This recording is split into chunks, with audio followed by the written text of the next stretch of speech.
Mexicano bandido, todo el barrio prendido, siempre ando bien cuido, siempre poniendo ruido.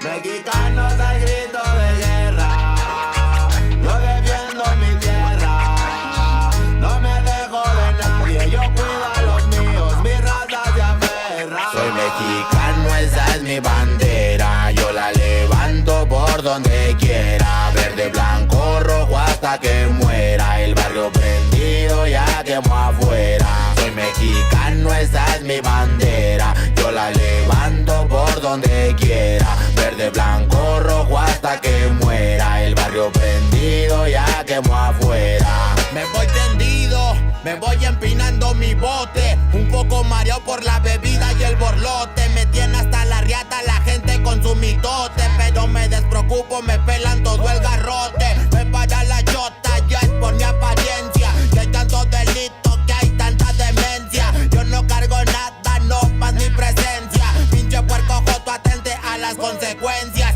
Si no topa el boy en breve nos para en la calle. No puede salir uno conmigo porque ya hay detalle. No quiere que conteste, quiere que yo solo calle. Quiere mi dinero pero que chinga su madre. A la dica este sistema nos quieren ver abajo, pero tumbar gente, quien les dijo que es trabajo. Puro chingar al indio, váyanse mucho al carajo. Loco no me rajo, lo bueno porque se armó la alianza más pesada del país. Todo el mundo ya conoce las rimas de estos MCs. Pa' ponerme más feliz, unos paisas de hachís, mis paisas en el gabacho bien truchas con la polis. Loco en Guanajuato con los ojos bien tumbados, de coto con el quesada, rifando por todos lados. Atentos si prendo un blunt en cabina cuando grabo, represento Nuevo León junto a mi carnal el Davo. Cuando voy pa' Jalisco el pasado está olvidado, con el perro de la C bien grifo, pedo y enfiestado. Chécate mi banderón, unido como había soñado, bien bajado ese balón, compa lefty bien bajado, puro hip hop mexa hasta que amanezca. Pásenme un mezcal y que no se apague la yesca. Ya saben que aquí andamos pilas pa' lo que se ofrezca. Si escribo estas rimas es pa' que se enorgullezca. verde marihuana, blanca cocaína, roja la sangre que escurre de una nueva herida. Yo salí de la ruina, nunca se me olvida. Con disciplina y respeto sigo en siempre la movida. Ando bien high, la vida es un freestyle. Disfruta lo que hay, vivo entre el bien y el mal, carnal. Crazy life todo el día, vienda live. Pinto tu barda con spray, lo que canto es real. Azules y rojas las sirenas que me persiguen. No suben pa' la virgen, salen todos cuando chifle. Mi barrio no lo pisen, que andamos todos grises. Maldito policía, no quiero que me revises.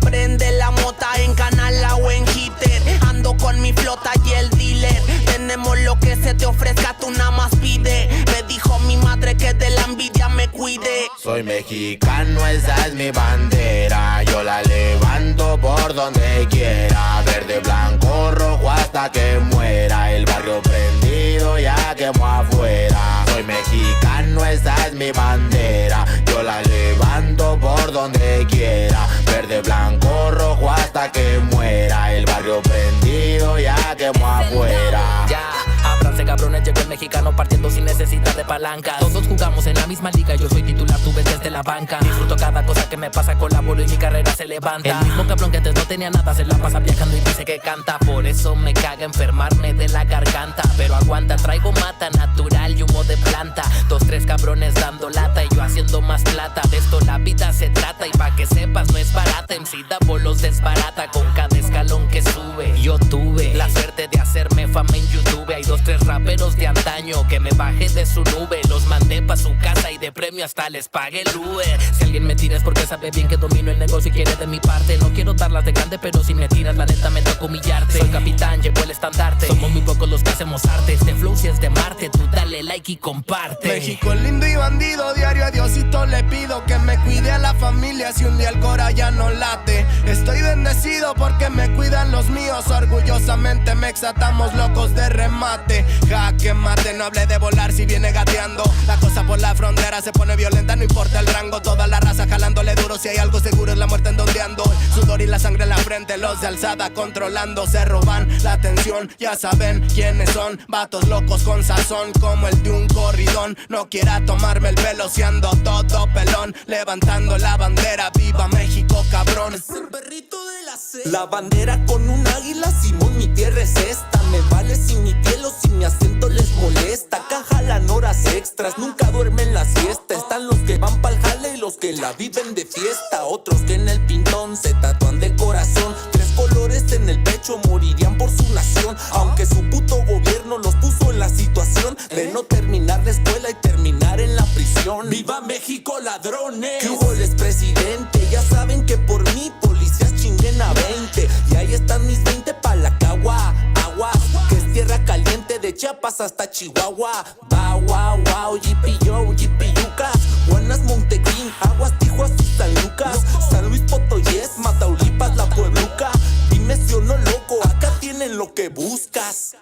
Soy mexicano, esa es mi bandera. Yo la levanto por donde quiera. Verde, blanco, rojo hasta que muera. El barrio prendido ya quemó afuera. Soy mexicano, esa es mi bandera. Yo la levanto por donde quiera. Verde, blanco, rojo hasta que muera. El barrio prendido ya quemó afuera. Puro hip hop mexa, perros, 2023. Ey yo, ey yo. Somos la santa carnal. Ey, Los machilones de la plaza. Oye, DJ Dundeque en los scratches. Desde alzada, mi perro. No saben quién soy o sí. Oye. Copyright disclaimer. This does not belong to Bible Chronicles or claim this intellectual property. The content provided today has and always will belong to the content owner. Bible Chronicles does not have any affiliation with the owner of this property. As mentioned, Bible Chronicles did not intend to make use of any material for the purpose of harvesting gain. However, Title 17 of United States copyright law states material in use can only be done when it's for theological or general educational purposes, and thus Bible Chronicles believes that this principal material falls under fair use, which honors protection under Section 107 of the same U.S. copyright law. Isaiah chapter 58 and verse 1. Cry aloud, spare not, lift up thy voice like a trumpet, and show my people their transgressions, and the house of Jacob their sins.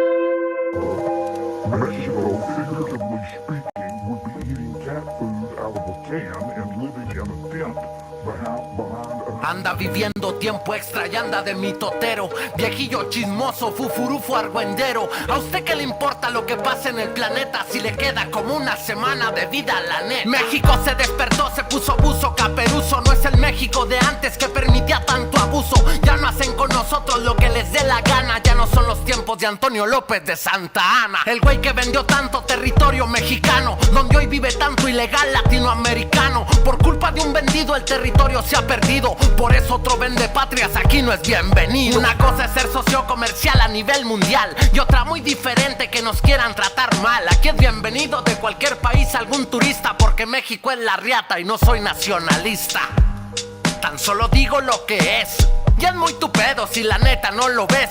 Dirían aquí en México botellita de Jerez. Todo lo que nos desean que se regrese al revés. Hablo por los mexicanos al decir que no rajamos, que sacamos la casta donde quiera que vamos, que si hay puros frijoles pues frijolitos tragamos, y si no tienes sillas en el piso nos sentamos.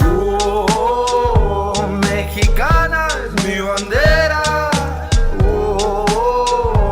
Mexicano hasta que me muera.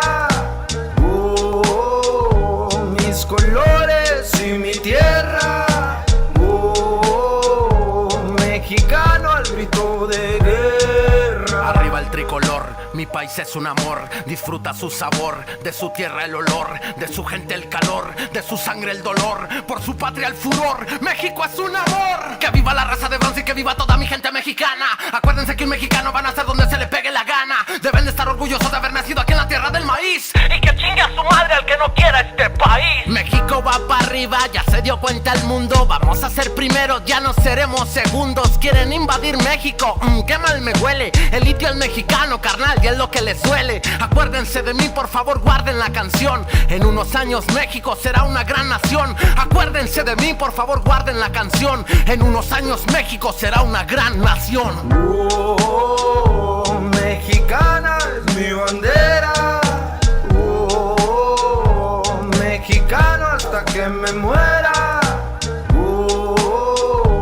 Mis colores y mi tierra. Mexicano al grito de guerra. Que viva mi raza de bronce y que viva toda mi gente mexicana. Acuérdense que un mexicano va a nacer donde se le pegue la gana. Deben de estar orgullosos de haber nacido aquí, en la tierra del maíz. Y que chingue a su madre al que no quiera este país. Y yo soy Siek. El autor viene a decirnos con mucha firmeza y gran convencimiento lo mismo que nos decía en el siglo XVIII el barón de Holbach, ¿no? Un filósofo francés de origen alemán. Si nos remontamos al comienzo, entonces hallaremos que la ignorancia y el temor crearon a los dioses. La fantasía, el entusiasmo o el engaño los adornaron o desfiguraron. La debilidad les rinde culto, la credulidad los conserva, la costumbre los respeta y la tiranía los apoya para que la ceguera de los hombres sirva a sus propios intereses.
Hey, what up? What up? What up?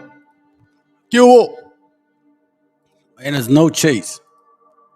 Good evening, family. Shalom. Hope y'all doing well. Let me see what's up. For some reason, I can't really see much on one screen. I can see some other stuff on the other. So forgive me if I don't see your post. Hey, shalom, Okuboy. How you doing, Sister Jennifer? I can see you on one screen. I can't see you on the other. All we revealed. What's up? Al, what's up? Kwam, what's up, bro? Shalom. Hope y'all doing well this evening. I'm gonna damn, it's cold in here, so I'm gonna try to go fast, all right? Woo! Should have gotten me a heater. Got an interesting class going on today. Oh, there you go. Okay, I saw you now. For some reason, you weren't showing up on the other side, and it wasn't like you were saying anything you shouldn't be saying. I don't take off the post, by the way, fam. I guess YouTube does it. I'll let you know if I do it. Yeah, so let's begin. Again, you guys saw the picture of the class. Give me a second. Let me show it one more time.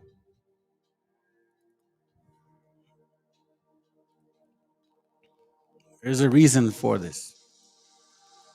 Okay? The church and state of the fourth beast.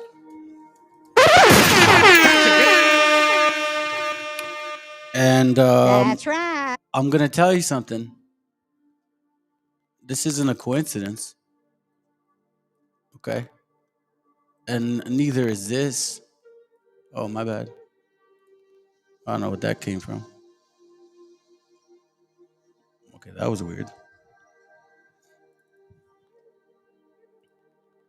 Eugenics came with church and state. Evangelicals to this day are about church and state. We're going to see it. And, you know, I really am sometimes very impressed, family, with the way that I'm not saying, man, you know what? I'm not special at all. But I appreciate the messages that I get. I want to show you something real quick. Let me just kind of go through scripture and then I'll show you this. Okay. So, and for some reason, my earphones are really bothering me today. Anyways, maybe it's these spirits, man. Okay. Here we go. Matthew 13:51 says, Jesus or the Meshiach said unto them, have ye understood all these things? They say unto him, yea, Lord. Then he said unto them, therefore, every scribe or messenger, which is instructed unto the kingdom of heaven, is like unto a man that is a householder. If you're a keeper, if you own something, if you value something, like for example, I have some things here that I bought, that thing back there, it's like a Maya sculpture, and I actually got a hold of it at a swap meet. And I have some newer things. So this is kind of an example. So I value it, right? And this way it says the same thing in a sense.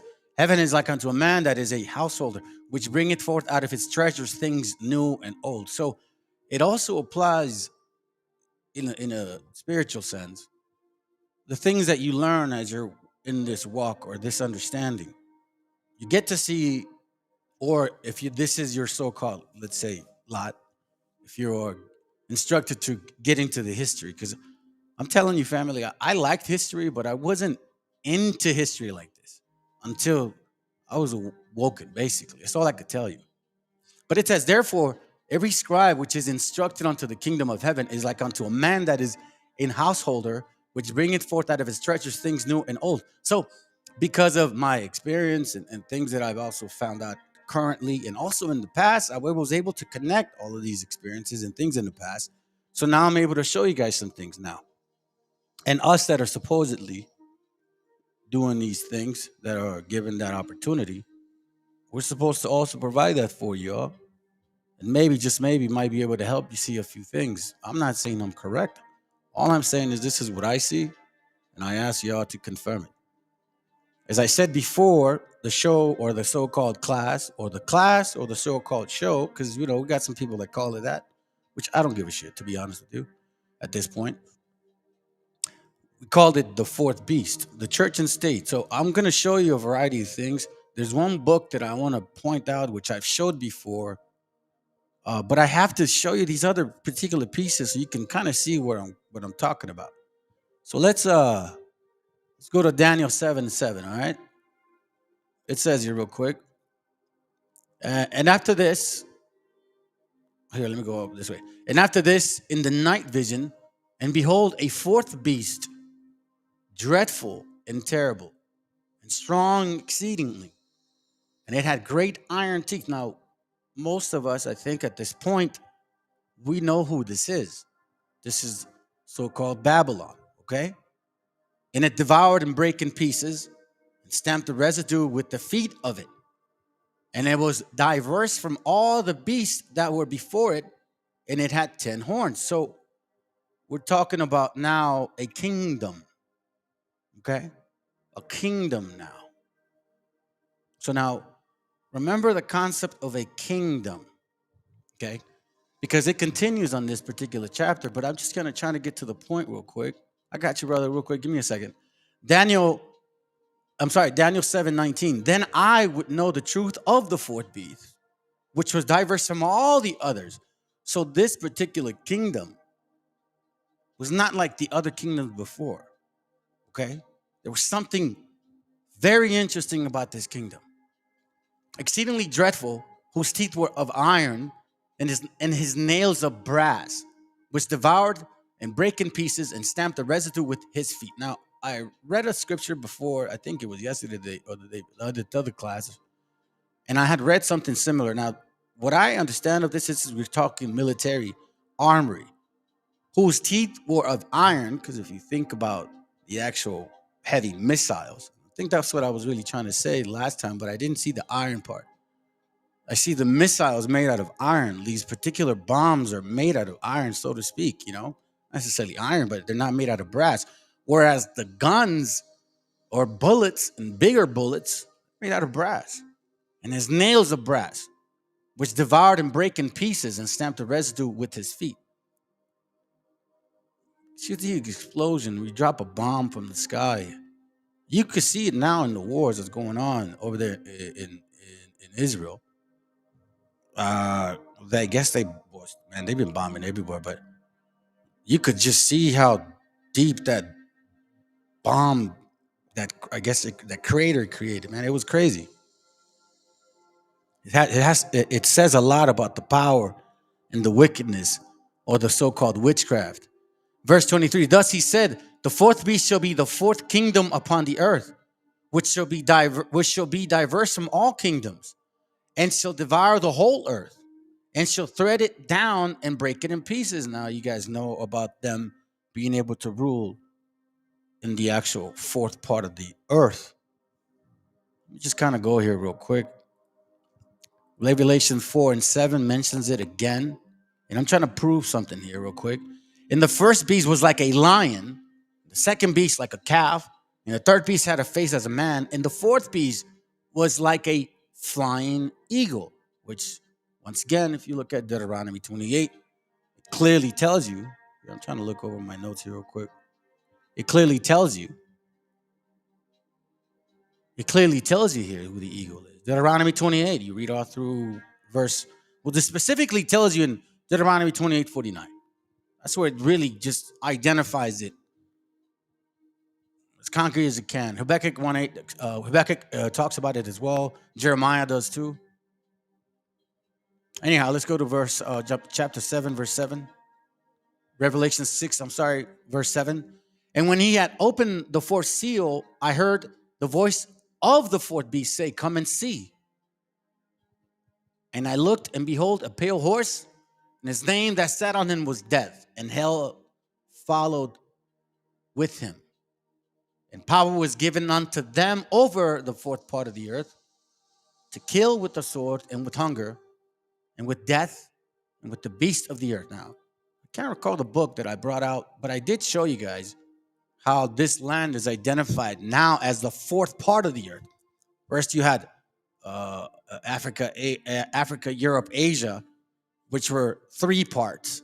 Once you so-called found the new land, then it became the fourth part. So we're not too far-fetched from that understanding, okay? So it's clearly talking about a nation here. Now, I'm going somewhere because this is really important. If you want to have at least some kind of clarity as to what's going on, let me get you real quick, bro. Maccabees real quick. Maccabees 1:41. Moreover, King Antiochus wrote to his kingdom that all should be one people. Let me read that real quick. You may actually be going on to something. Actually, that's a good point, because if you read Maccabees 1:1, this is where you see the union, their first king that gathered this nation together. So we see this repetitiveness. Now, and it's interesting, bro, I'm glad you bring it out, because it has to do with what I'm going to show you as well. So this particular Alexander, son of Philip, and we all, if you watch at least TV, I don't watch cable, but I do watch movies. You would know that Alexander the Great is like historical. You know what I'm saying? It's not fake.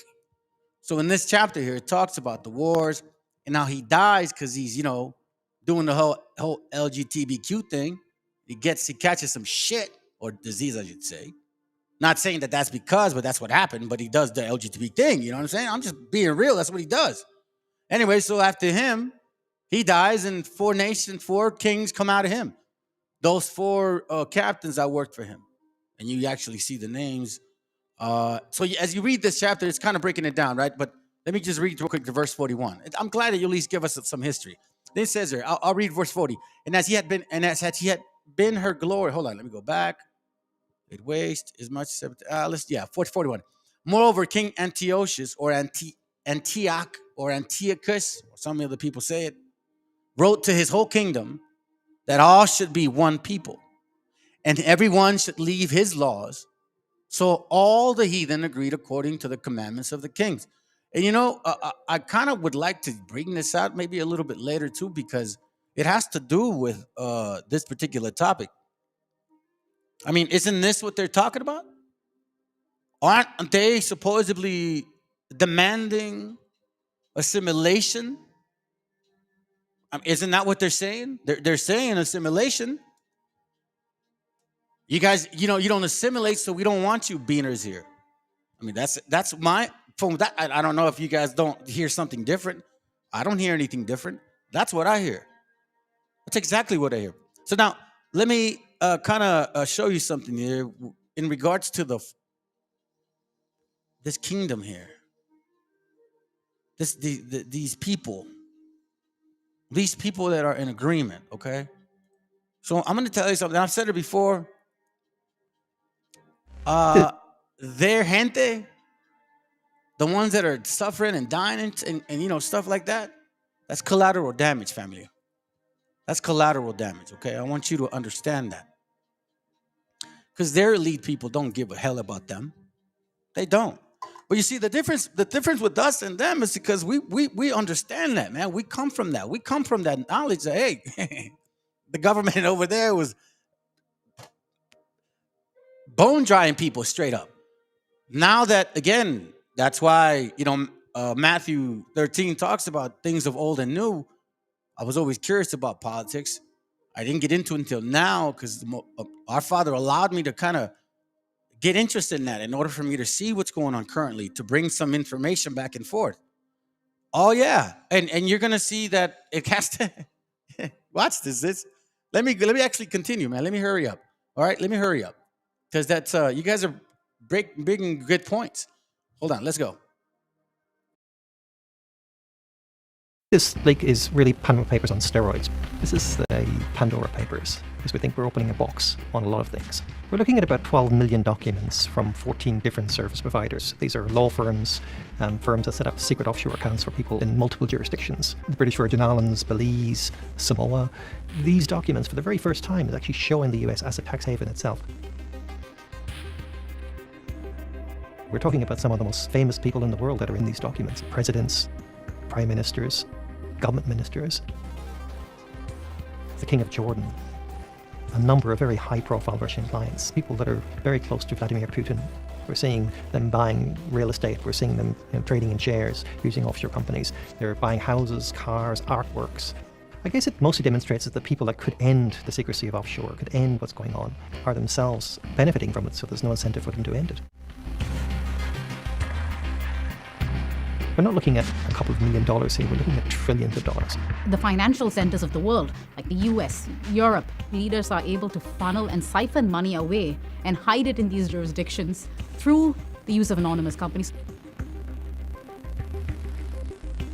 These are not just like politicians and powerful people, we're talking about rock stars, including a lot of celebrities, and people that have been convicted of crimes all over the world. A jury here in Los Angeles found 78-year-old Robert Durst guilty of first-degree murder. In arresto a Marbella il surlatitante Raffaele Amato, boss della camorra scissionista. La familia Rosenthal, acusada en Estados Unidos por lavado de activos ligado al narcotráfico. The ability to hide money has a direct impact on your life. It affects your child's access to education, access to health, access to a home. We're looking at a system here that is harming people. It's harming the world. And it's important that people know about it.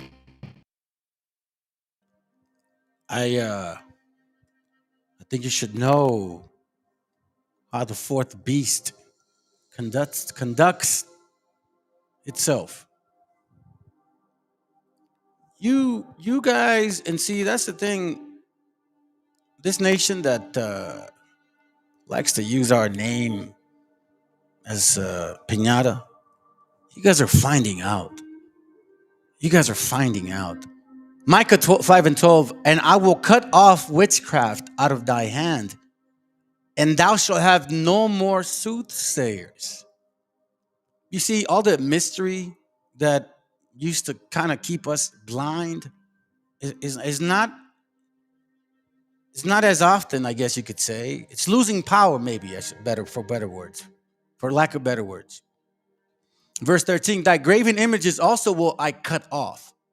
Now, a lot of times we get distracted with these graven images, but then when the Most High starts waking up your spirit, you're like, hey, you know what, man? What the hell's going on? What the hell? I need an answer for this. This makes no sense now. So now that he's cutting off all the imagery that used to capture us and captivate us, it's no more that way. He's strengthening our spirit now, or he's strengthening, I should say. Now, you can see nations right now, family, they're going buck nutty, man. Like, think about it. How many nations right now are trying to figure themselves out and all fighting amongst themselves? And not just me in misunderstandings. I know some of our gente, we misunderstand each other right now. Hold on a second. We misunderstand each other right now. I totally get it. But you know what, man? It's not as deep and heavy as they are going through it. Because when you see the havoc, when you got comedics and BHIs and now wobbles, and none of them make sense now. And now you got a bunch of this child abuse going on within this particular community. Now it's even more funnier than anything. And then some. Well, not yet. We haven't seen it, but I've heard of it. So now thy graven images also will be cut off, and thy standing images out of the midst of thee, and thou shalt no more worship the work of thy hands. Why? Because remember, as a matter of fact, Christianity was powerful. Of course it was. I mean, especially when you have your parents trying to tell you to do it. Well, not trying to tell you, making you do it. But then all of a sudden, something comes about and you're like, you're trying to find God, man. That's kind of what the whole kind of downfall went with these whole camps. Like, I was trying to find God, I guess you could say. And that's how I fell into it. So, and thou now shall no more worship the works of thine hands. So no more will we be confused by these things. And you know what? And to me, man, that's that sounds a lot better than the confusion I used to be in. Because you know what, family, I ain't lying. Hey, listen, today's March 25th. Now I know you guys probably think it's a big deal, but it's not a big deal. It's a big deal for me. You guys probably think it's not a big deal. For me, it's a big deal. One day at a time. So I haven't had a drink since March 2nd. So for me, yeah, I don't want my Father to forsake me.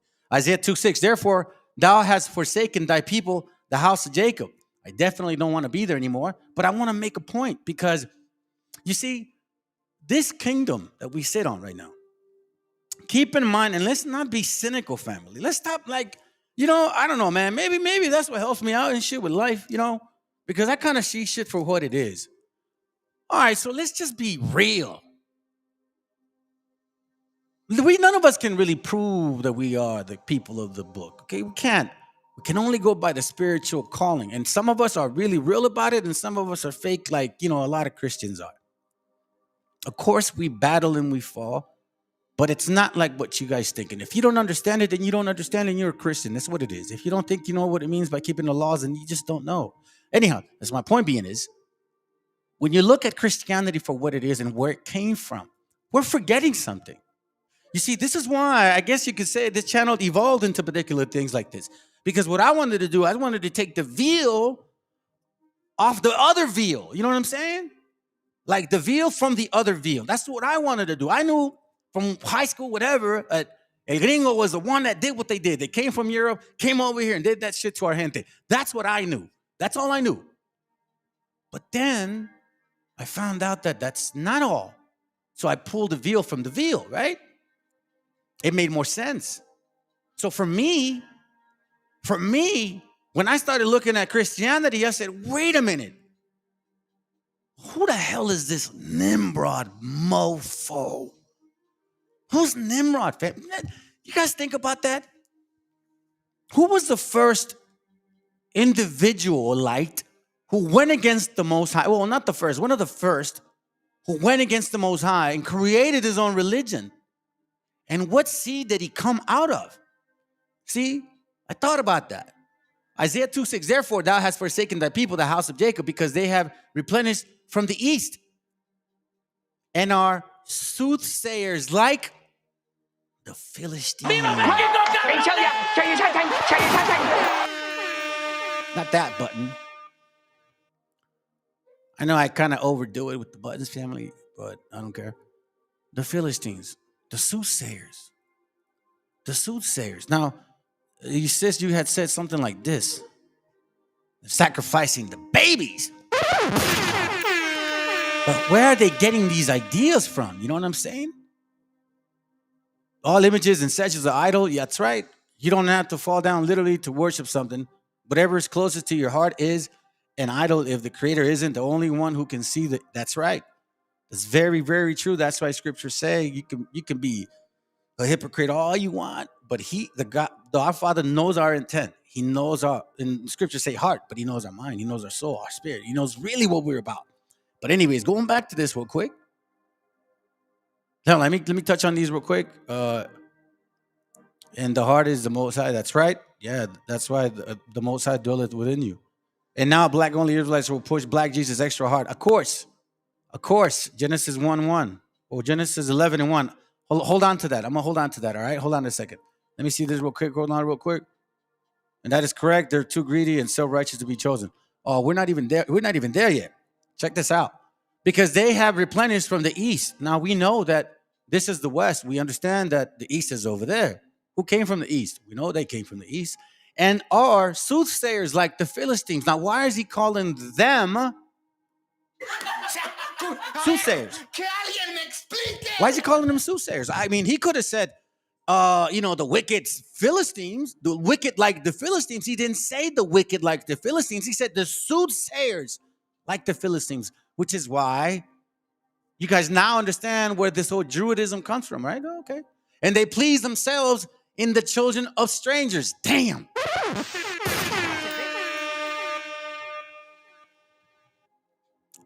cannot tell me you don't know who that is, family. And they please themselves in the children of strangers. What is the number one issue supposedly that these Republicans are fighting for? Outside of fentanyl. Child trafficking, aren't they? That's what they're saying. But yet we are in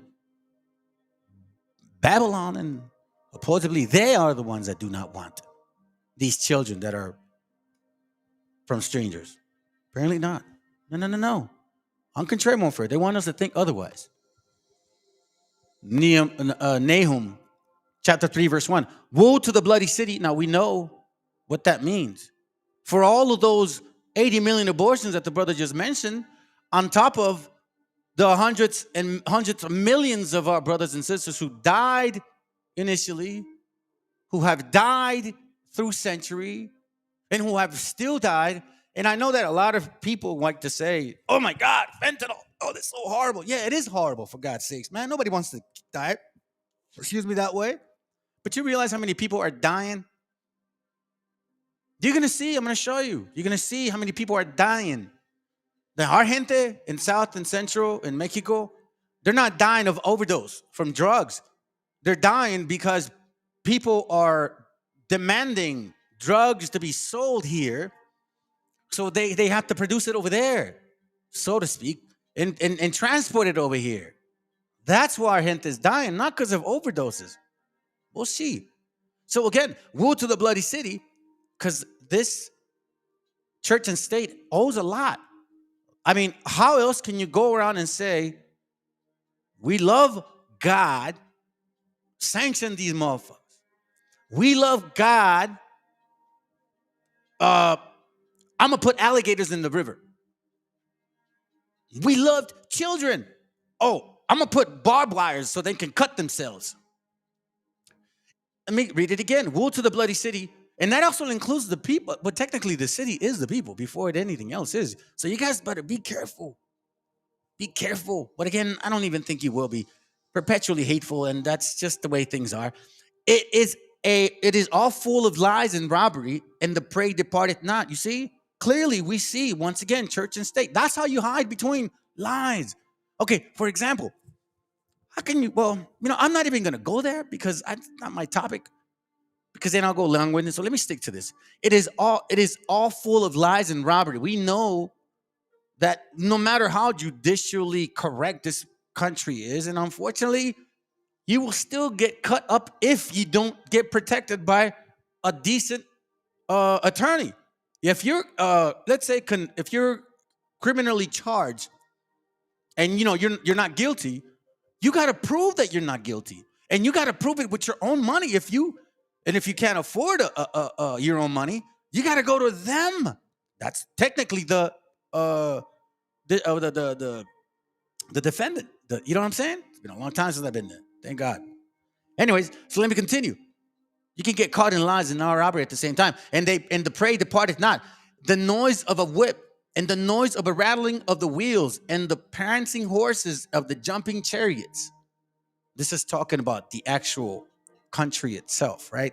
And the horsemen lift up both the bright sword and the glittering spear, and there is a multitude of slain, and a great number are carcasses, and there's none end of their corpse, and they stumble upon their corpses. Now, I showed you guys some books where we read where it actually said this. It was a massive amount of people that you couldn't walk. You were just walking over them. I can't even imagine looking at that. Now, let's not forget that we got brothers right now and sisters going through Nevada, New Mexico, and Texas. All of that, all those plains where it's all desert and some mountainous parts, where they go and look for our gente that has died, unfortunately, out there. So again, I'm not saying their corpses are all stumbling over each other, but Deuteronomy 8, matter of fact, that reminded me of this. Deuteronomy 28, one prime example. Who is this happening to this very day?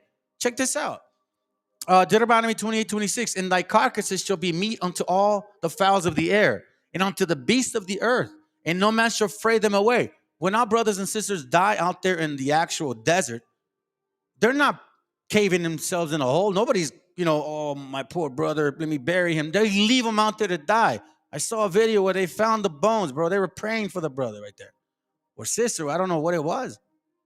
Well, who, if it was a he or she, but that's the sad part. But it's still happening. This is not far-fetched. This is going on still to this very day. And I showed you guys a link. It showed you guys how many of brothers were dying.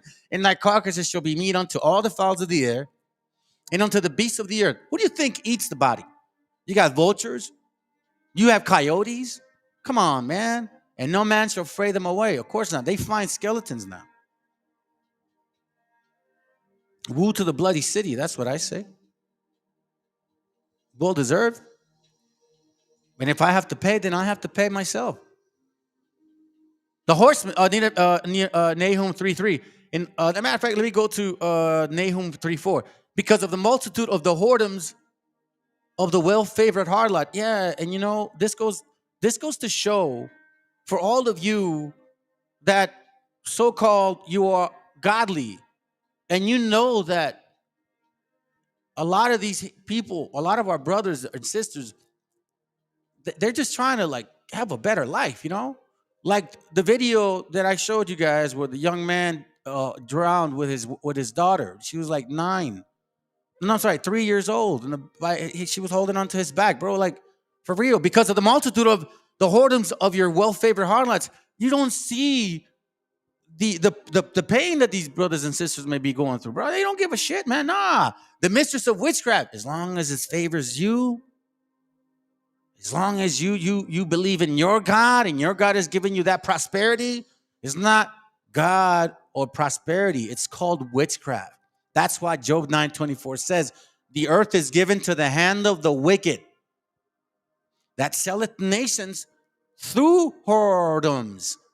How and who supposedly gets a lot of power by supposedly saying we abolish slavery. Well, how coincidental is that you implemented slavery here and at the same time you abolish it? How's that even any better? That sell the nations through her whoredoms and families through her witchcraft. And then are you not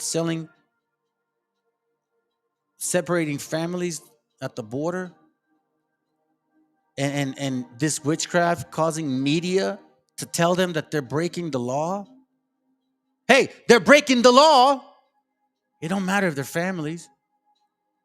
Hey, they're breaking the law. Sell them through slavery. It's still happening. It's still happening. However, behold, I'm against thee, say the Lord of hosts, and I will discover thy skirts upon thy face, and I will show the nations thy nakedness and the kingdoms thy shame. This is why I called it church and state, the fourth beast. You're going to see they expose themselves. I have a book that they actually wrote about 19 or 18 something, 1910 or whatever, and they're literally saying how they're going to fall. I will cast abominable filth upon thee and make thee vile and will set thee as a gazing stock. And it shall come to pass that in that day they shall look upon thee, shall flee from thee and say, Nineveh is laid waste. Now, you wonder why he used Nineveh? You ever wonder why? Do you want to know something, family? That is so freaking amazing because I was only going to read to here. And honestly, man, this is beautiful. Do not forget the name Nineveh. Don't forget it. Okay, don't forget it. Nineveh is laid waste. Who will bemoan her? When shall I seek comforters for thee? So now, remember, this is really interesting, man. I'm telling you, I'm right now, like the word I guess is called baffled, confundido, whatever. Nineveh is laid waste. I wondered always, like, why Nineveh? Why Nineveh? Why Nineveh? You know what I'm saying? Why Nineveh?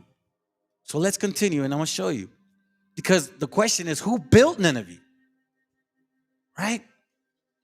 Like, who built Nineveh?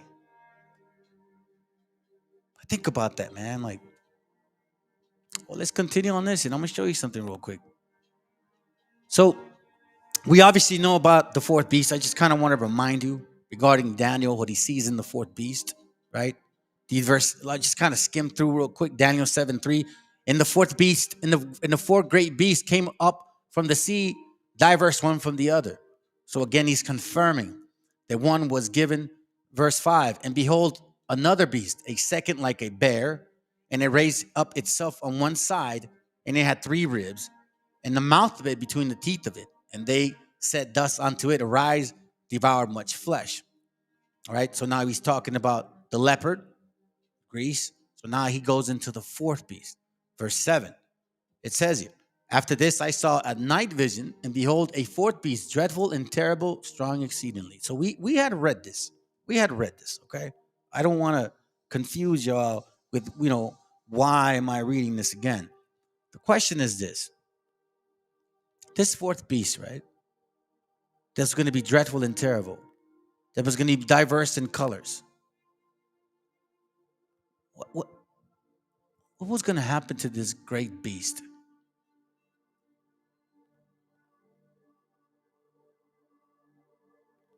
The question is, what was so bad about it? And what was so diverse about this great beast, right? What was so diverse about it? I'm going to show you something. Where are you at? This great beast, when you consider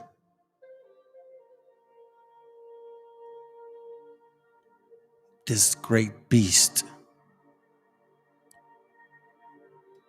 why was this land?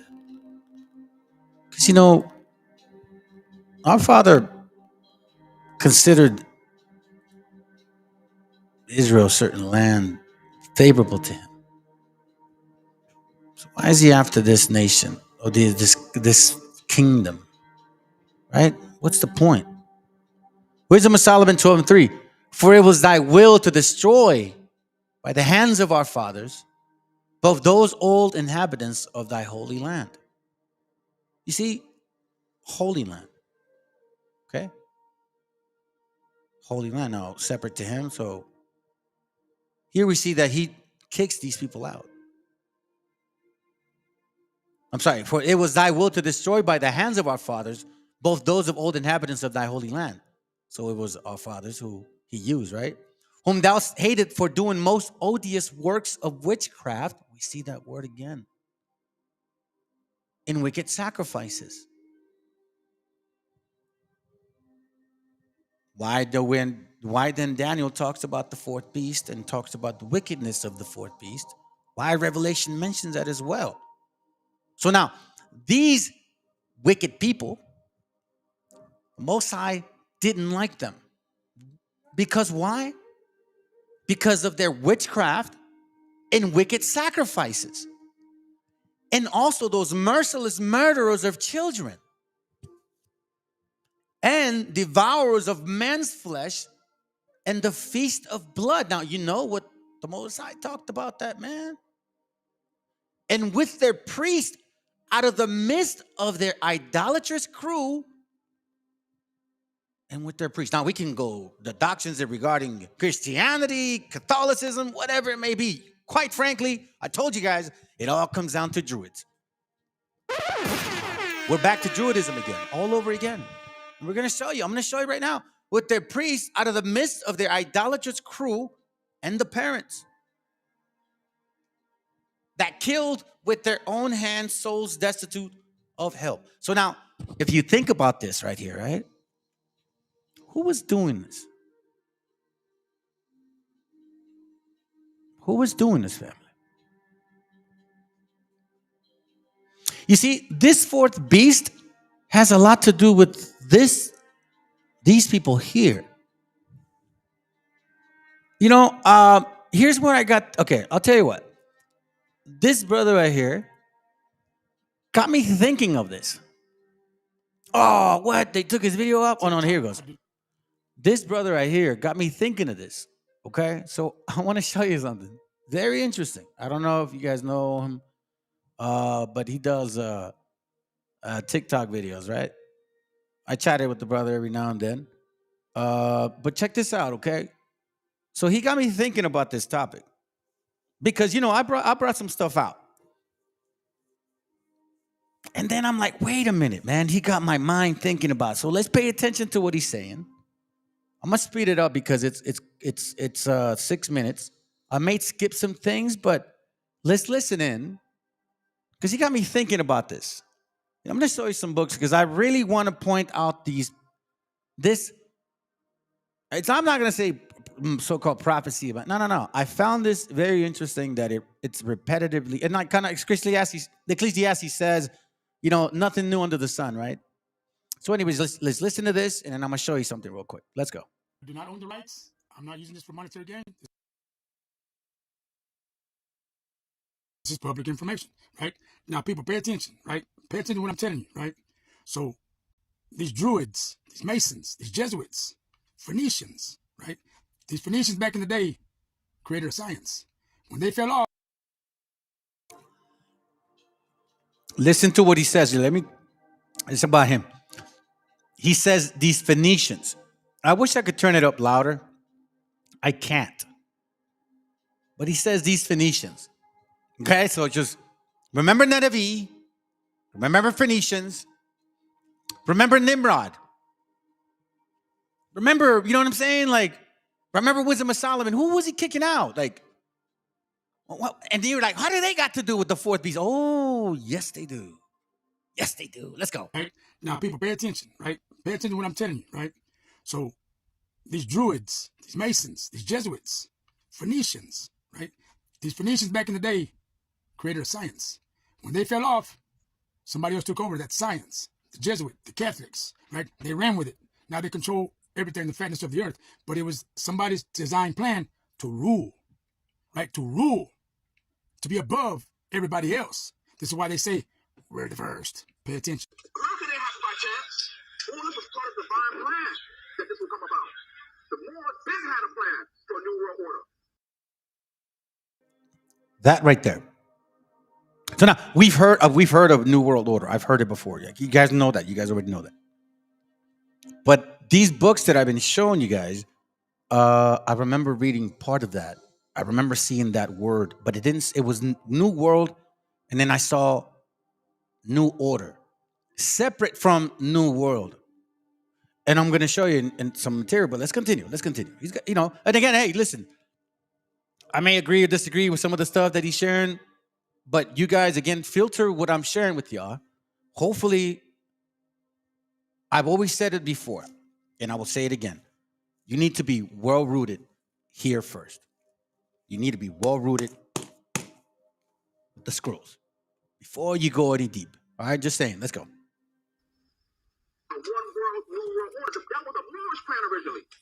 The Europeans inherited that plan through the Masonic Lodge, which was the vehicle by which we civilized toward the Europeans. So the Masonic Lodge, and this brother here had mentioned also Druidism, and what else did he say? Let me go back here real quick. Right? Pay attention to what I'm telling you, right? So these Druids, these Masons, these Jesuits. Okay, Jesuits, Masons. Okay, so anyways, let's go back here real quick. Phoenicians. That was the word. Let's go.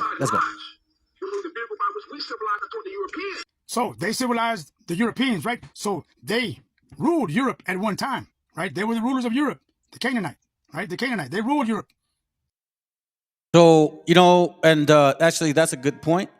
I'm going to show you something real quick, because I remember going through one of my old videos here, and I actually got a hold of this video. Where are you at? Let's see. Give me a second.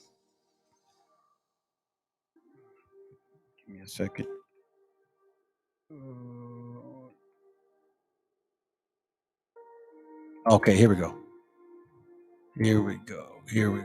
That's the video. No, I don't want to do that. Chill out.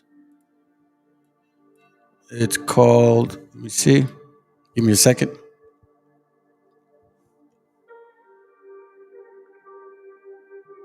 Check this out, okay? So he's right about that. So let's listen to this. Page 77. I'm going to show you right here. Right here is Henry VIII. Right there. Okay, good. Thank you. Go to page where it says the icons of Constantinople. Right here is King Henry VIII. King Henry VIII, if you type it on Wikipedia, you're going to see a Caucasian man. That's what you're going to see, Caucasian man. This is Henry VIII. He's a black man. Famous king, black man, but you see them as Caucasian man. Guess who this is in the middle? Queen Elizabeth I. She's a black woman. This is Queen Elizabeth I. What happened? 1453. Whitewashed all images. That's what happened. They whitewashed. All right, so let's continue once again. Yeah, you're right. Phoenicians, Canaanites, Druids. You'll see. We're connecting the dots. Let's go. Ruled Europe at one time, right? They were the rulers of Europe, the Canaanite, right? The Canaanite. They ruled Europe. That's why you see the dark figures in the Vatican, right? It's not because they were God. It's because they ruled that whole area at one time, right? So when they fell off, book of Ezekiel chapter 28 verse 16, and reads, by the multitude of thy merchandise they have filled the midst of thee with violence, and thou hast sinned. Therefore I will cast thee as profane out of the mountain of God, and I will destroy thee, O covering cherub, from the midst of the stones of fire. Son of man, say again to the prince of Tainos, thus saith the Lord God, because thine heart is lifted up, and thou hast said, I am a God. I sit in the seat of God in the midst of the seas, yet thou art a man, and not God. Though thine sent thine heart as the heart of God. Now, check. IOIC tries to say that that's Esau. That's what they say, but you can't. That's completely incorrect, because in chapter 25 it talks about them. Let's go. This out. Behold, thou art wiser than Daniel. There's no secret that they can hide from thee. So now when we hear them saying it, we ready to throw the baby with the bathwater, thinking it's from them. No, we originally laid out that plan for one divine world order, and they merely inherited it. And when we fell off, they still espoused it, even though many of them are not carrying out right exactly. Because you got to understand. Yeah, you're right. You're right, sis, in a sense. Another thing, the Most High put these people on the bottom, but These blacks became the heads as prophesied, which makes them Gentiles. I think I agree with you. I think I know what you mean. Okay, let's continue. Unless you want to maybe repost it or something. But I know what you're saying. Let's go. That the European Masons who run this government, who run the international scene, that they're under certain oaths and obligations. There's certain things that they can't do. There's certain things that they can't speak on. They're functioning more or less in a custodial capacity or fiduciary capacity. See, so the government, they don't know about these laws, right? Because why? It was a science created by the Phoenicians way back in the day, right? It was their science to implement and to take over and to continue ruling the whole world, which was their plan. But they got zooted, big head, and got booted the fuck out of the mountain of God, right? Now they're still trying to take claim that they're the ones, but they're not. Yes, they're smarter. They're wiser than Daniel. There's no secret they can hide from thee, right? I just read that. There's no secret they can hide from thee. So when they took over, the Jesuit and the Catholic, right, and the Christian, when they took over, they started spreading this Jesus juice, right? Jesus, all you got to do is believe and you're saved. The Crusades, right? That's what they did. The Pope Boniface, Pope Urban VIII, right? Started the Crusades. Pope Boniface VIII, when he took over, started taking over the land, estates, property, souls, right? Through pledging. It's a system that they created to keep everybody else in. Okay, so at least we got a good point of that. You guys can check it out later. I'm gonna show you something now, because then he got me thinking. He got me thinking. You know what I'm saying? And now let's look this up. Let's look this up real quick.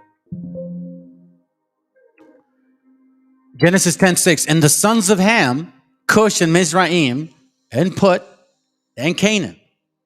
Sons of Ham are these right here: Cush, Mizraim, Put, and Canaan. And the sons of Cush, Sabah, and Havilah, and Sabta, and Ra'amah, and Sabtaka, I guess. And the sons of Ra'amah, Shabah, and Dedan. And Cush begat Nimrod. He began to be a mighty one in the earth. So we see scriptures talk about him. Same here, Cush begat Nimrod, and he began to be mighty upon the earth. Talks about Mizraim. And then he talks about Canaan. Begat Zidon, his firstborn, and Heth, Jebusites, Amorites, Girgasites, Hittites. You see, all of these heathen who ended up in our land, which they weren't supposed to be. Okay? So keep that in mind. And I'm going to show you something. I mean, I don't technically... How can I share this? Here. I haven't read this whole book. Some people have mentioned it. I was just kind of curious to see what Nimrod came about.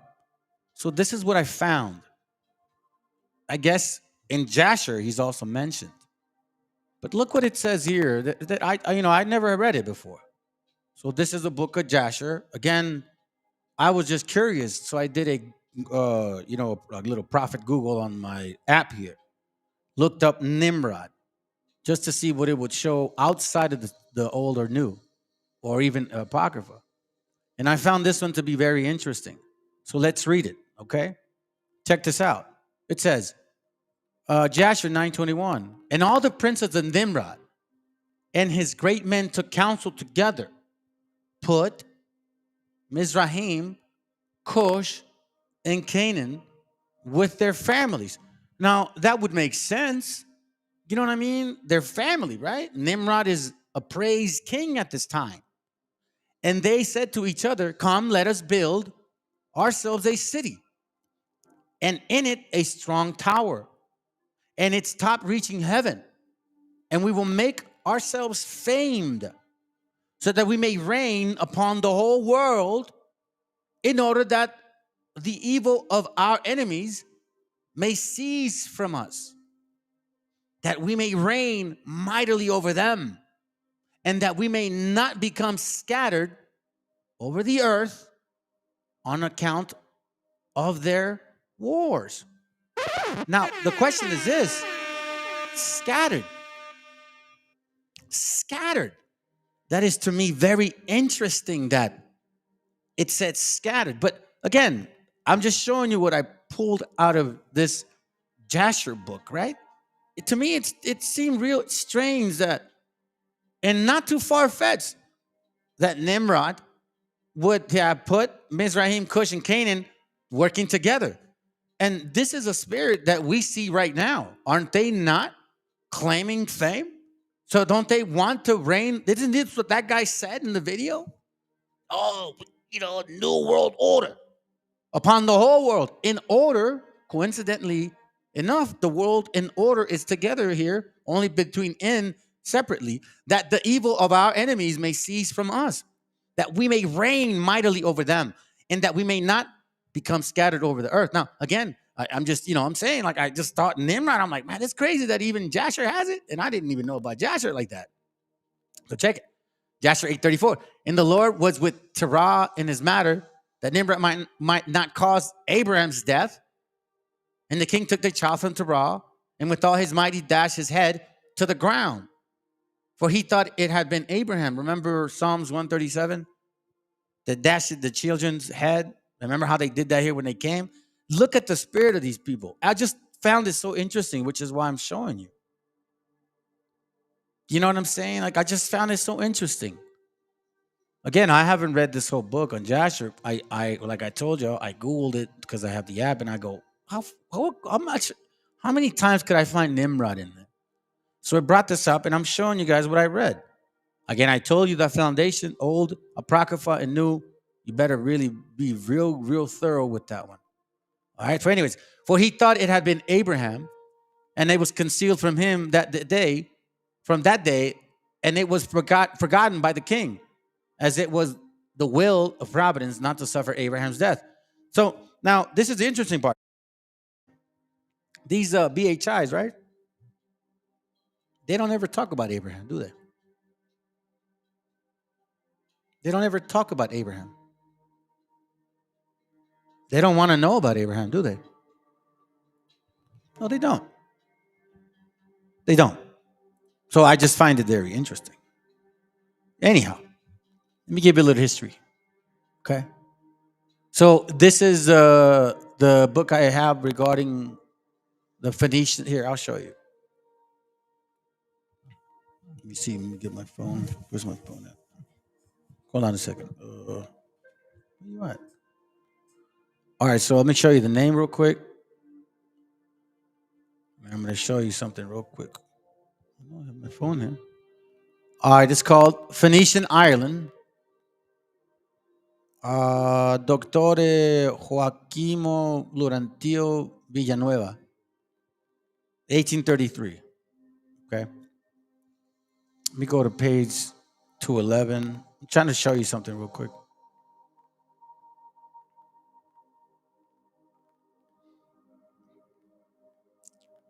Again, the book that I really want you to focus on is the Republic, the one that I mentioned. But remember, I said that these people have something to do with today's Christianity. The fourth piece has a lot to do with church and state. Where the hell's my phone?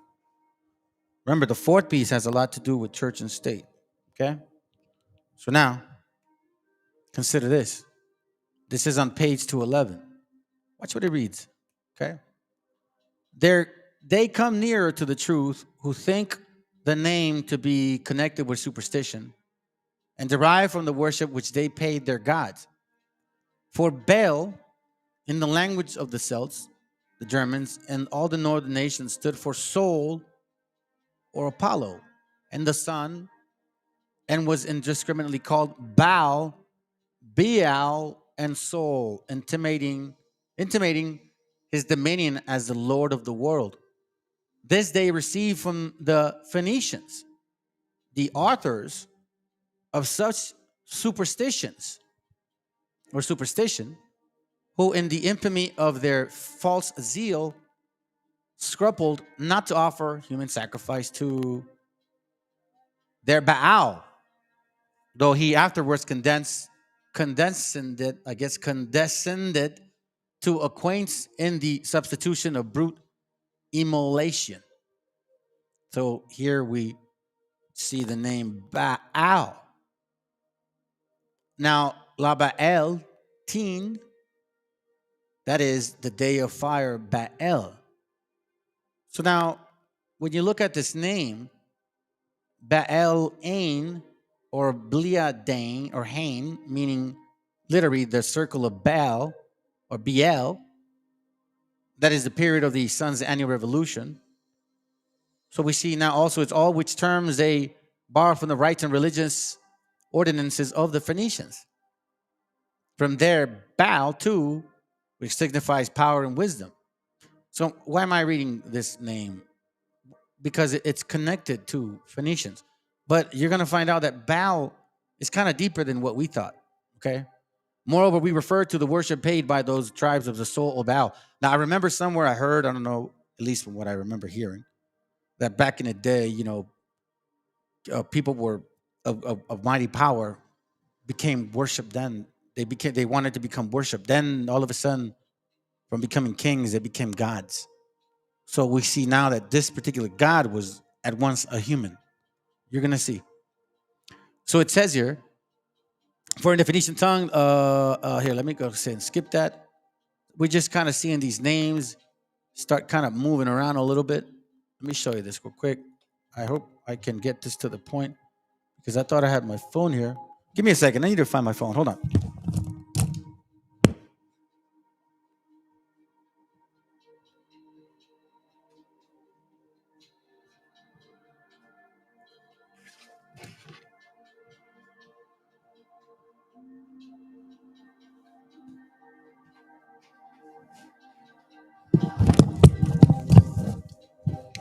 Okay, let me make this quick because my phone is dying. Okay, so let me do this real quick.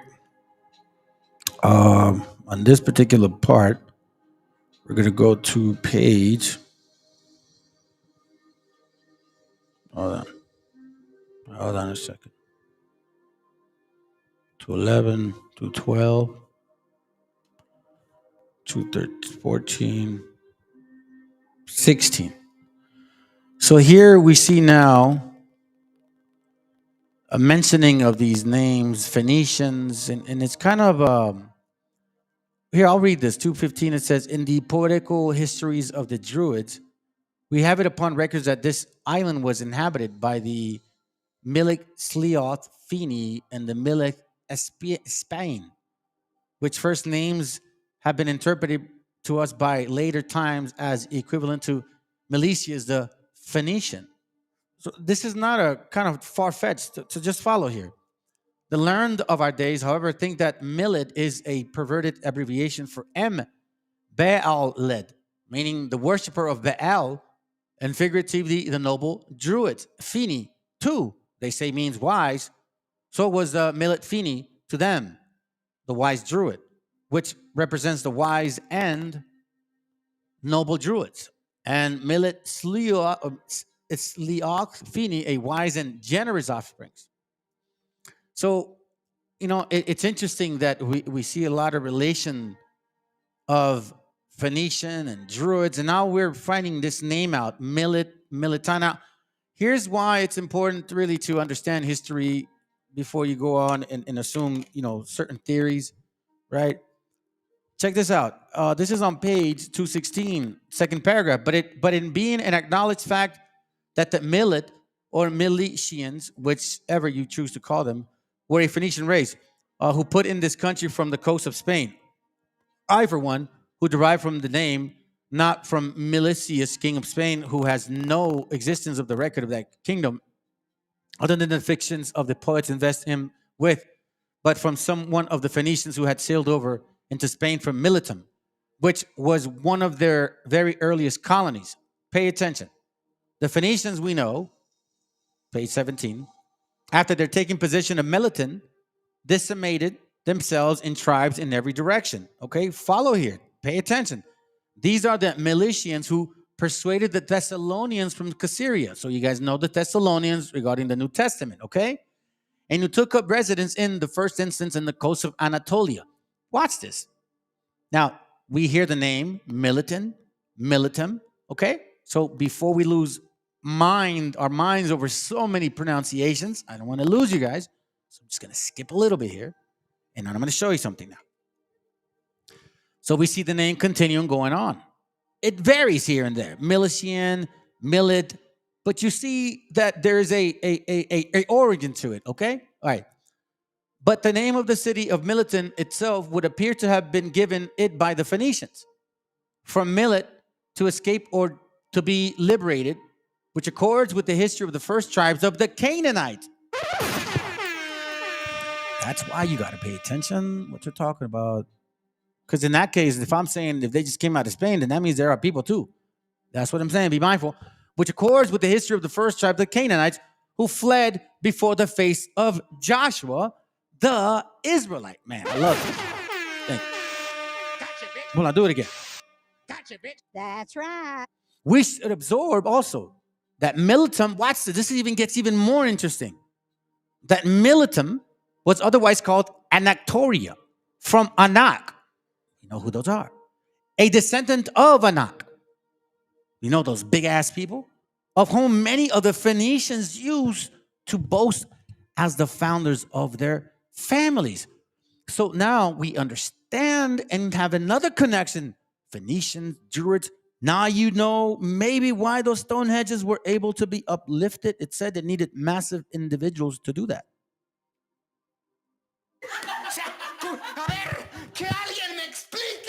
So, giving you one example of a few. Let me see if I'm going to continue with this.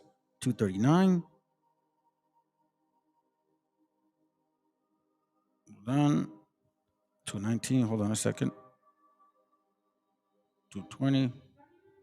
Oh, check this out. So now, if we keep, there you go, the sons of Anak. Hey, that's it. Sorry, real quick, brother. That one, I like that one. Says, thank you. Let me get this real quick. Check this out. That's why this wasn't. It's important. I'm glad you brought that out. That's why this is important. That's why you think that they don't have a hold. You don't think they're in. You don't. That's why a lot of our brothers are being sold into this barbaric bullshit stuff. Zechariah 4:21. Yea, every part in Jerusalem and in Judah shall be holiness unto the Lord of hosts. And all they that sacrifice shall come and take of them. And see it therein. And in that day there shall be no more the Canaanite in the house of the Lord of hosts. Why do you think it says that? Because there's history in these people. So now we hear a little bit more. Now, okay, check this out. Page 221. There are those to whom those words denote a standard or ensign or whatever it is erected in elevated, conspicuous position. And when connected with sacred matters, the officiating high priest or sacrificer or learned man, a Druidical temple, as the Romans gave the name of Fana to the shrines therein, they worship their idol. Remember, I told you. Church and state. What do these people have to do with the fourth beast? A lot.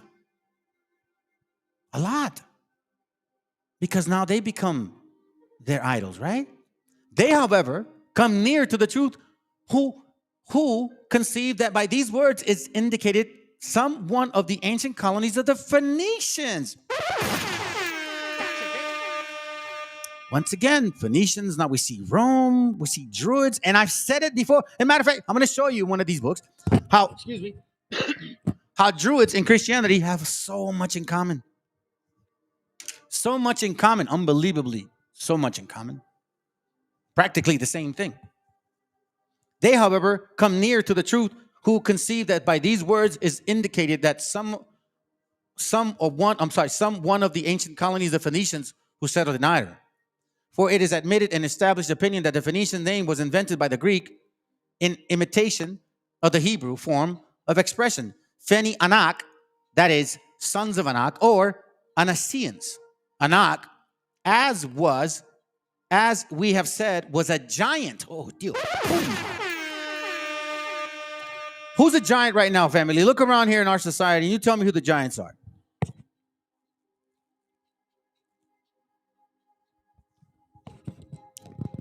If you guys can post some names or some people. I mean, I've never seen no raza like these people. They want to say we're Canaanites. Sure, buddy. Sure. Yeah. Sure. Sure. That's right. The majority of white and black people. That's the fact. So Anak, as we have said, was a giant. And the sons of Arba, whence come Anakim. Anakim. And remember Anakim? I've said that name before. Anakim. In the plural giants, right? It says in the plural giants, Anakims. Anakims. So it's not talking about just one. It's talking about many. Right? Many Anakims. In the plural giants, and being the founder of that race, that the Greeks thought that the inhabitants of all Syria had derived from their origin from him. Because remember who was in the land that wasn't supposed to be, right? Canaan. Indeed, it were more correct to say Beni Anak, but the Greek always softened the Hebrew letter with Beth. In this manner, as we find Josephus writing Sopho instead of Soba. You see? So I'm finna tell on you, Phoenician. Beni Anak, Phoenice, and Punic, Punici, or Pune, or should be all stands the same thing. The Phoenicians. In former times, Beni Anak or Phi Anak was used as an abbreviation for Ben Anak. And from the name thus abbreviated the African Phoenician. Let me use that scripture now, Deuteronomy 9:2, real quick. Give me a second. Deuteronomy chapter 9, verse 2. A people great and tall, the children of the Anakim. Told you. Ow, I love it, man. Ooh. Whom thou knowest, and of whom thou hast heard say, who can stand before the children of Anak? Which is why the Most High also said, stay away from these bastards. But y'all don't want to listen, do you? No. Now, hey, by the way, I'm just going to be real with y'all. Who boast about their height and wealth and so-called endowment? Who wants to take all of a sudden all that great ability and shit, and then now when it comes to them being certain people, they don't want to step up and be these people now? Which one is it? Ezekiel, I think? 23:25. I don't know which one is it, bro. I don't know which one it is regarding about the horses. So if you guys are saying yourselves that, you know what I mean? If you say you are, well then say you are. I mean, be full effect. Don't lie. Don't pick and choose who you want to be. See, the Most High didn't say, I picked you because you were the greatest and the tallest and all that. No, if that case, he would have picked the Anakims. A great people and tall, and the children of Anakims, whom thou knowest, and of whom thou hast heard say, who can stand before the children of Anak? Who can stand before them? As a consuming fire, he shall destroy them. He did that one time, by the way. So now you want to think about this very deeply when you start considering who these people are. And if you want to say they're part of the 12, you're part of the 12 tribe, well, then you got to really question who they are. In former times, Be-Anak or Phi-Anak was used as an abbreviation for Ben Anak.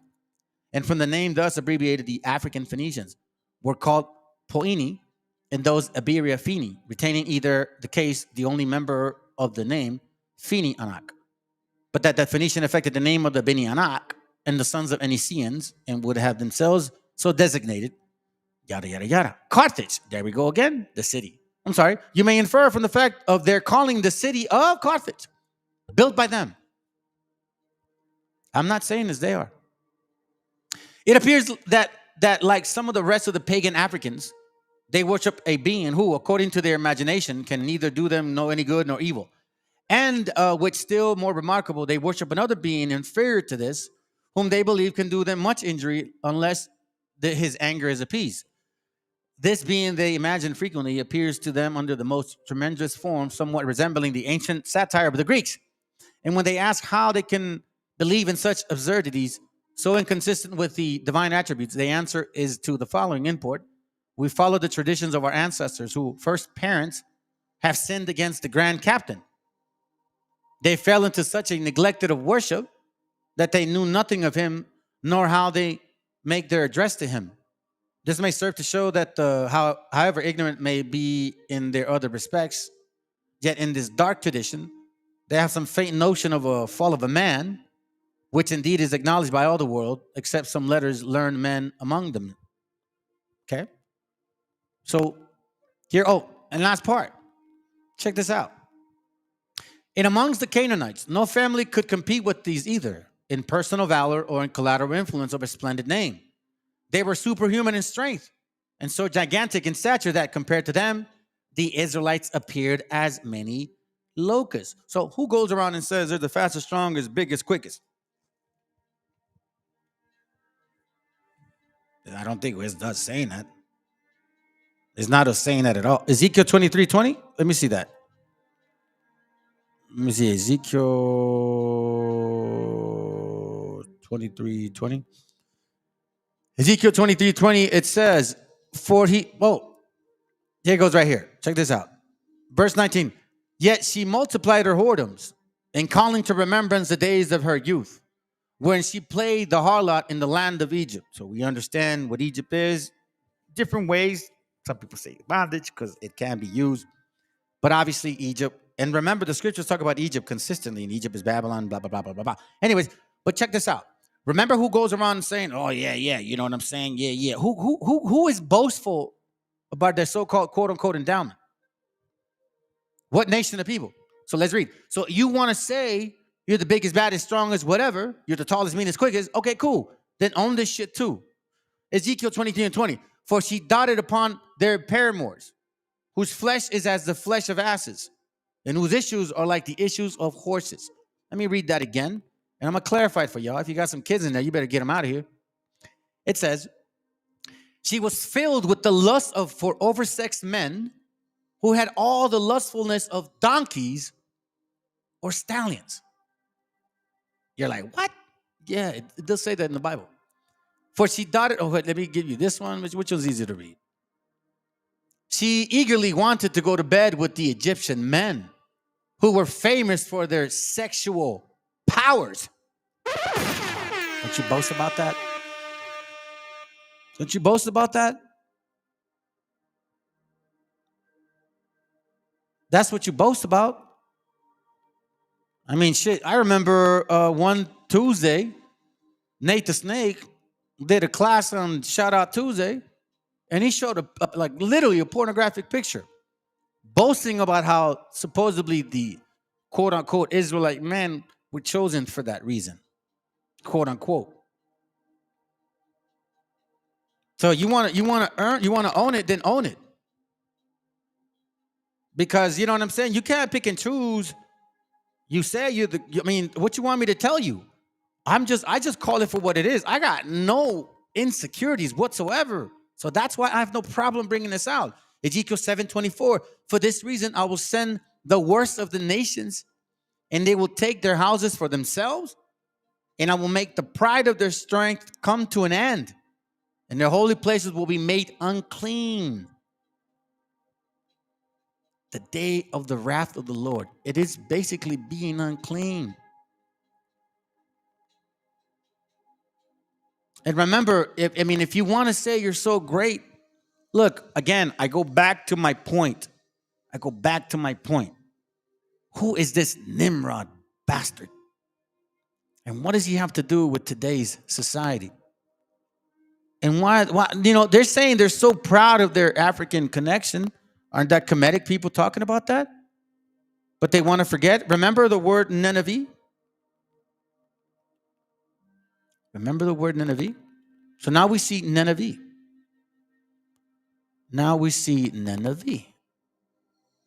All right?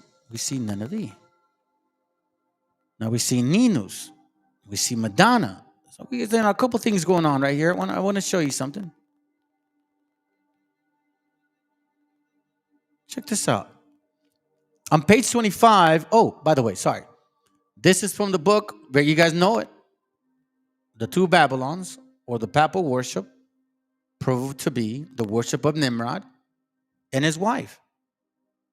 Nineveh, Babylon, Egypt, Pompeii. You see what I'm saying?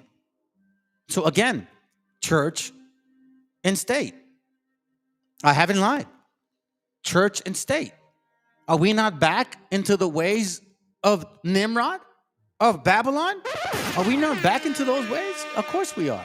We definitely are. Now you guys got to open your eyes and start looking around and saying, holy shit, it's for real, for real, for real. That's why it says sin lies at the door, because it's that easy to fall prey to this. Check this out. Now,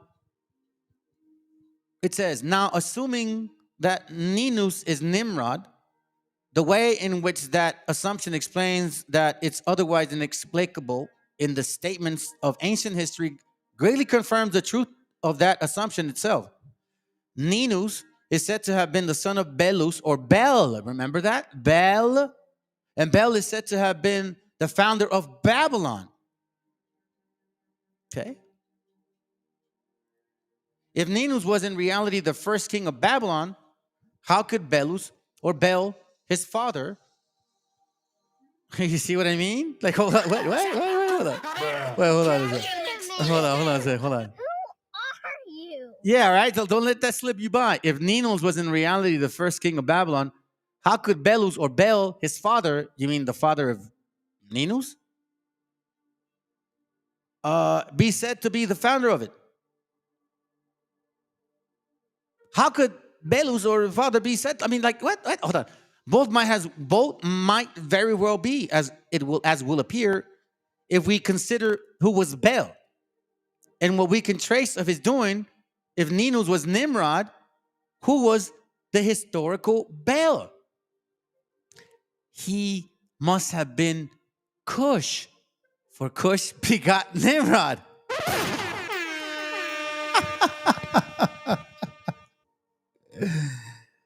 Oh, shoot. What are you guys worshiping Moloch? And they call him you know what I mean? We're back into Babylon once more again.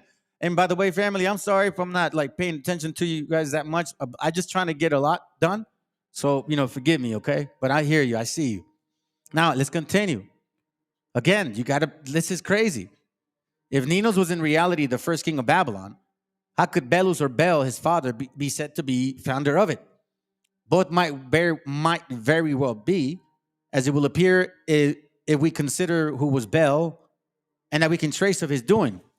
If Ninus was Nimrod, who was the historical Bel, he must have been Cush, for Cush begot Nimrod. Genesis 10:8. Let's read it real quick, just for the purpose of covering the scripture. Genesis 10:8. It says, and Cush was the father of Nimrod, who was the first great men of the earth. Confirmed. Perfect. Let's continue. And Cush, in general, represented as having been a ringleader in the great apostasy.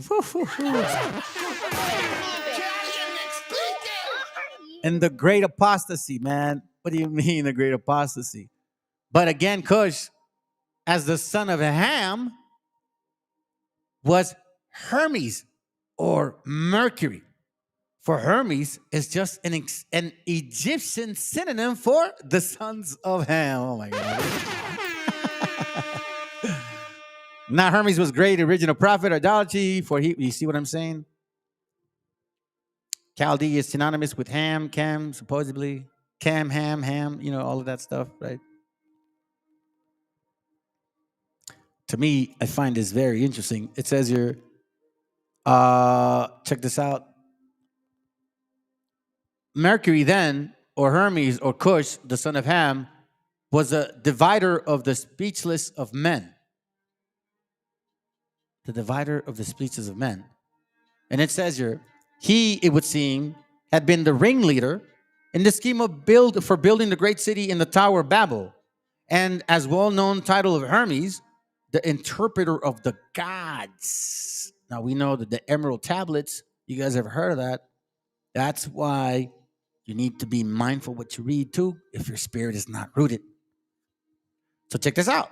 Now look at the name of Belus or Bel given to the father of Ninus and Nimrod in connection with this. While the Greek name Belus represented both Baal and Bel of the Chaldees, these were nevertheless two entirely distinctive titles. But you see, now we're talking about Greeks. Earlier we said Romans, right? So now we're talking about, now all of a sudden we see some history where this is all coming from. All this paganism, right? Jeremiah 1 and 2 talks about that. Baal is confounded because there was a lot of idolatry of that time. You see, nothing new under the sun. Nothing new under the sun, family. Nothing new under the sun. So check this out.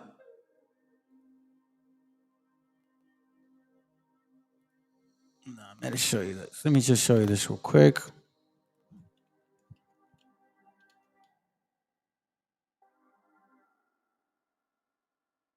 How many times Nimrod shows up? Look at that.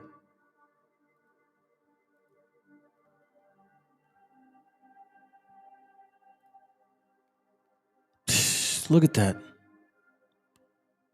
200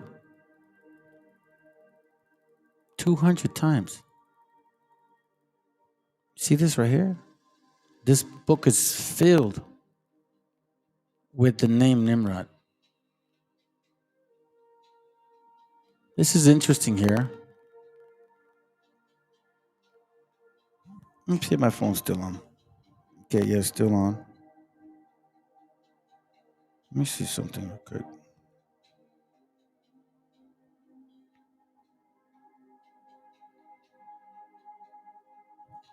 $205, I think.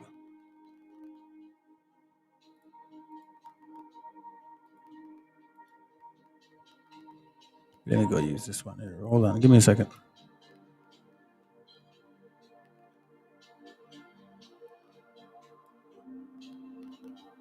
There it goes, it's coming close.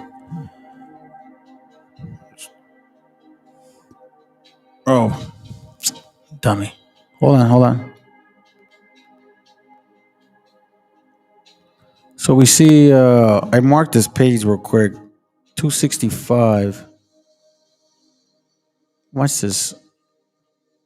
We see something very interesting right here. So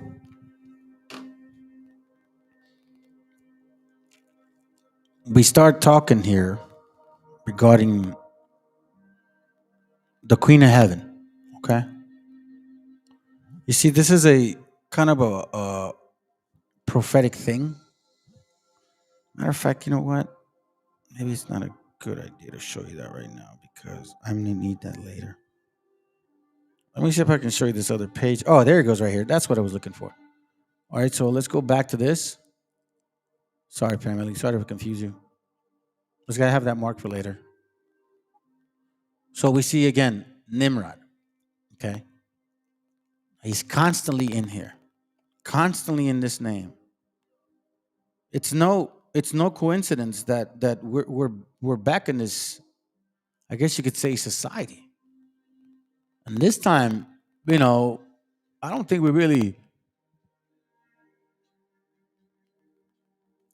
that the fire's turned down just yet.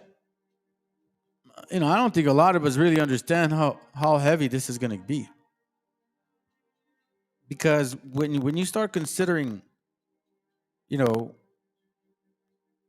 like for example, when you realize, or when they, and you know what I mean by they, when they start to realize that you realize, kind of like the Matrix, when they find out you've woken up, what do you think they're going to do? And I'm talking about spirits, not just individuals, like spirits. So, matter of fact, let's skip that book because I think that's all I can find. So now we're looking at Druidism, the ancient faith of Britain, okay? And this, I'm not going to be too much in here because I've showed you guys several things. But let me just show you this real quick. Go to page. Remember, I mentioned, the brother said earlier, Druids, Freemasons.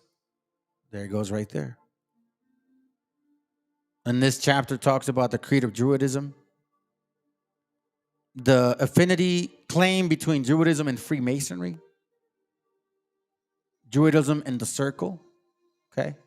The tonsure, kind of like the priests, how they cut the middle part of their heads and leave just a circle around their head of hair.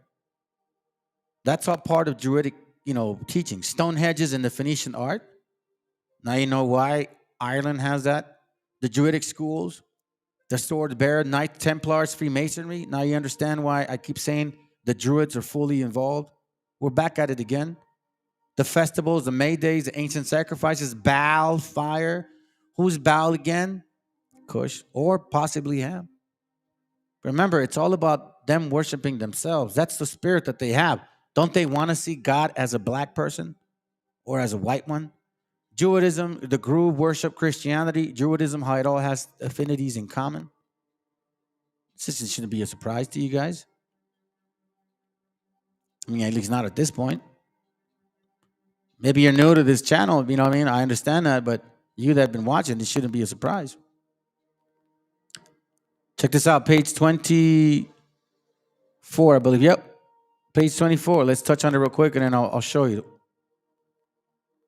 So we see Baal, bear, or the words Bel or Baal were as common in the East for the name of deity was, as was Jupiter in the West. So we see Baal. Now Baal also, check this out. The name Baal is an interesting one from a philological point of view. It is composed of three radical denominated in Hebrew, Beth, Aleph, and Lamad, which correspond with Arabic letters, Ba, Alif, and Lam. The Greek, Beta, Alpha, Lambda. Each of these letters has a numerical value. In Arabic, Phoenician, Hebrew, or Greek, B, when it is used as numeric, stands for 2. A for 1, and L for 10, thus making a total of 33, like 33 degrees. Each number is regarded as a mystical number. See what I mean? So these boulets that are Greek, they're all their fraternity shit. That's all wicked ass crap, and you can't run from that anymore because it's very clear. So now they have something to do with this called wisdom, right? Now it says here, the numerical for Baal or Baal stands written consecutively in Roman letters. This gets even more interesting. Run 2, 1, and XXX, which is 30, producing a total of 33, or 10, 10, 10, 1, 1, 1, representing 9 separate strokes. In connection with this, the nudinal of the Romans are worthy of attention. The days were divided into groups of 8, and every 9 days the people left their pursuits and went to the towns to the market. Hence the Latin saying, tres muleres nundinas facunt, whatever that meant. Let me skip it. I'll start here. The Eleusinian mystery occupied 9 days in the performance. With regards to the figure 33, King David reigned in Jerusalem for 33 years. Jesus lived on the earth for 33 years. There are 33 vertebrae in the human spinal column. The Muslim rosary of the 99 beautiful names of Allah is divided in 3 sectors, each containing 33 beads. And you guys, if you have a rosary, count the rosaries, probably end up being the same thing. But again, it's all what? Juridical religious services. We're back at it again. Why do you keep us? What do you think I say? Church and state. We're not too far off from that. Not too far off from that at all. See, the invention of writing has been attributed by legend to Tuat or Taut, who was identical with Baal Hermon, worshipped in Zidon. Then you get the name Jesus, the strong and powerful, was representative of Mars, the god of war. Jesus That's why you need to be mindful regarding Christianity. Are we not back with Jesus once more, once again? I told you. Jesus once again. And it all comes from who? Druids. And where does Druids come from? Ham. And who is Ham? The father of who? Canaan. Belanus, known in the Old Testament as Baal, in the Old Testament times as Baal, is identical with Apollo, god of the sun. Let me skip here. Belus is also a Babylonian title of Ham. What you want me to tell you? What you want me to tell you, dog? You want me to lie to you? ¿Quieres que te mienta, güey? ¿Quieres que te mienta, güey? I'm gonna lie. Yeah, let me catch on real quick. Says that's how the path of life. That's how the path to life is very narrow. Yeah, check it. I'll show you. Check it out. We're not lying. I'm not lying at all. It says here, 2nd Ezra 7:4. But the case, the entrance were narrow and like a river. Matter of fact, I'll read verse 3. And I said, speak on, my God. Then said he unto me, the sea is set in a wide place, that it might be deep and great. But put the case, the entrance were narrow and like a river. Who then could go into the sea to look upon it and to rule it? If he went not through the narrow, how could he come into the broad?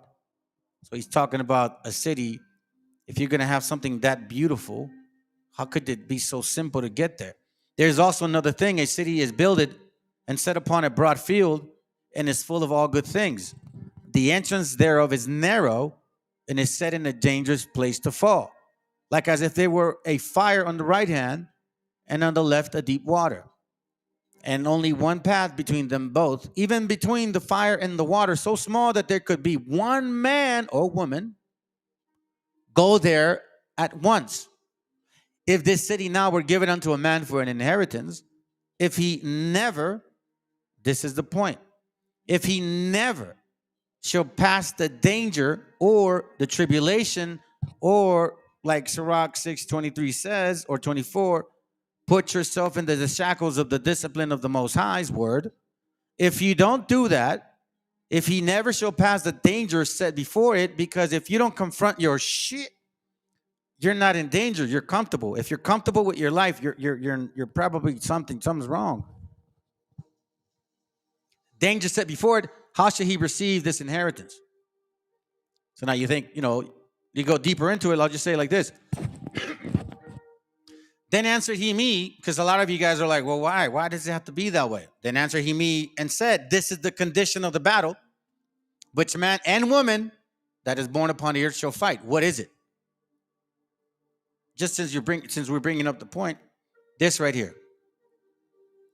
Sirach 23:1. O Lord, Father and Governor of my whole life, leave me not to their counsels and let me not fall by them. This is not your enemy. Who will set scourges over my thoughts and the discipline of wisdom over my heart? That's what it is. Yourself. That they spare me not for my ignorance and it pass not by my sins. Lest my ignorance increase and my sins, not the neighbor's sins, not your mama's sins or your baby daddy's sins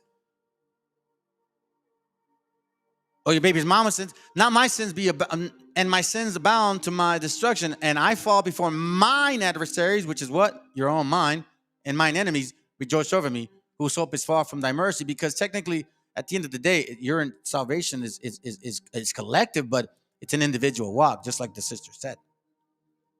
So, and the only way to really, and you had said something earlier, says you talked about, God is within you. That's the case. So if you want to know the Father, you got to know thyself.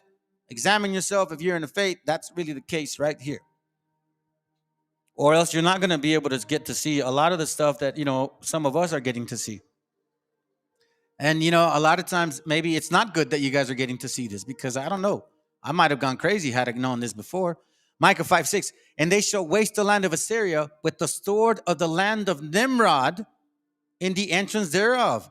Thus shall he deliver us from the Assyrian when he cometh into our land and when he treadeth within our borders.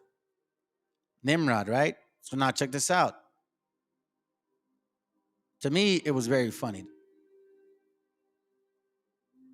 that he mentioned this right here.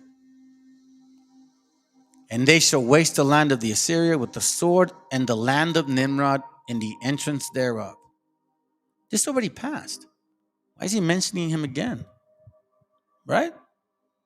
Why is he mentioning him again if it already passed? It shouldn't be. But check this out. All right? Next book, Nahum 3:7. 7. And it shall come to pass that all they that look upon thee shall flee from thee, say, Nineveh is laid waste. Who will bemoan her? When shall I seek comfort? When shall I seek comforters for thee? Now you understand what Micah 3:6 was talking about.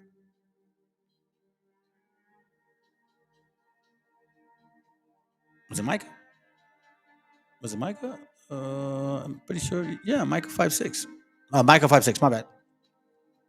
And they shall waste the land of Assyria with the sword, and the land of Nimrod in the entrance thereof. We are in those times again. Check this out. You guys think I'm kidding? I already showed you something. This is the reason why you see these people speaking out. Donald Trump. This should not be new to you. Shouldn't be new to you, family. You know what I'm saying? This right here, these are facts. You know what I'm saying? Thank you, brother. Let me read that. Matthew 7:13. Enter through the narrow gate, for wide is the gate, and broad and easy to travel is the path that leads the way to destruction and eternal loss. So when you evade your own self, like say, I didn't do that, or you neglected your children, and then all of a sudden now because you got God, now you wanna neglect them again because you got God.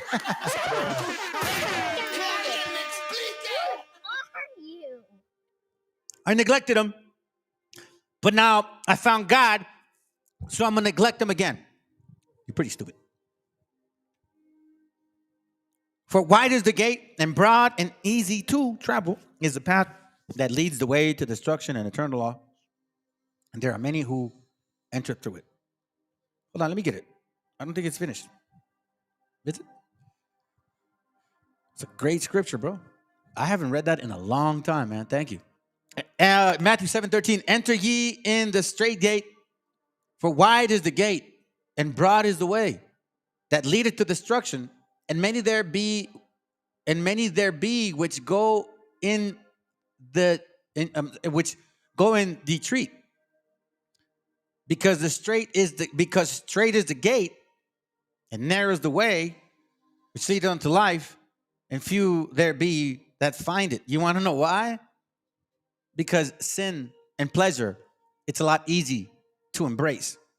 It's like bad habits are hard to break. You know what I'm saying?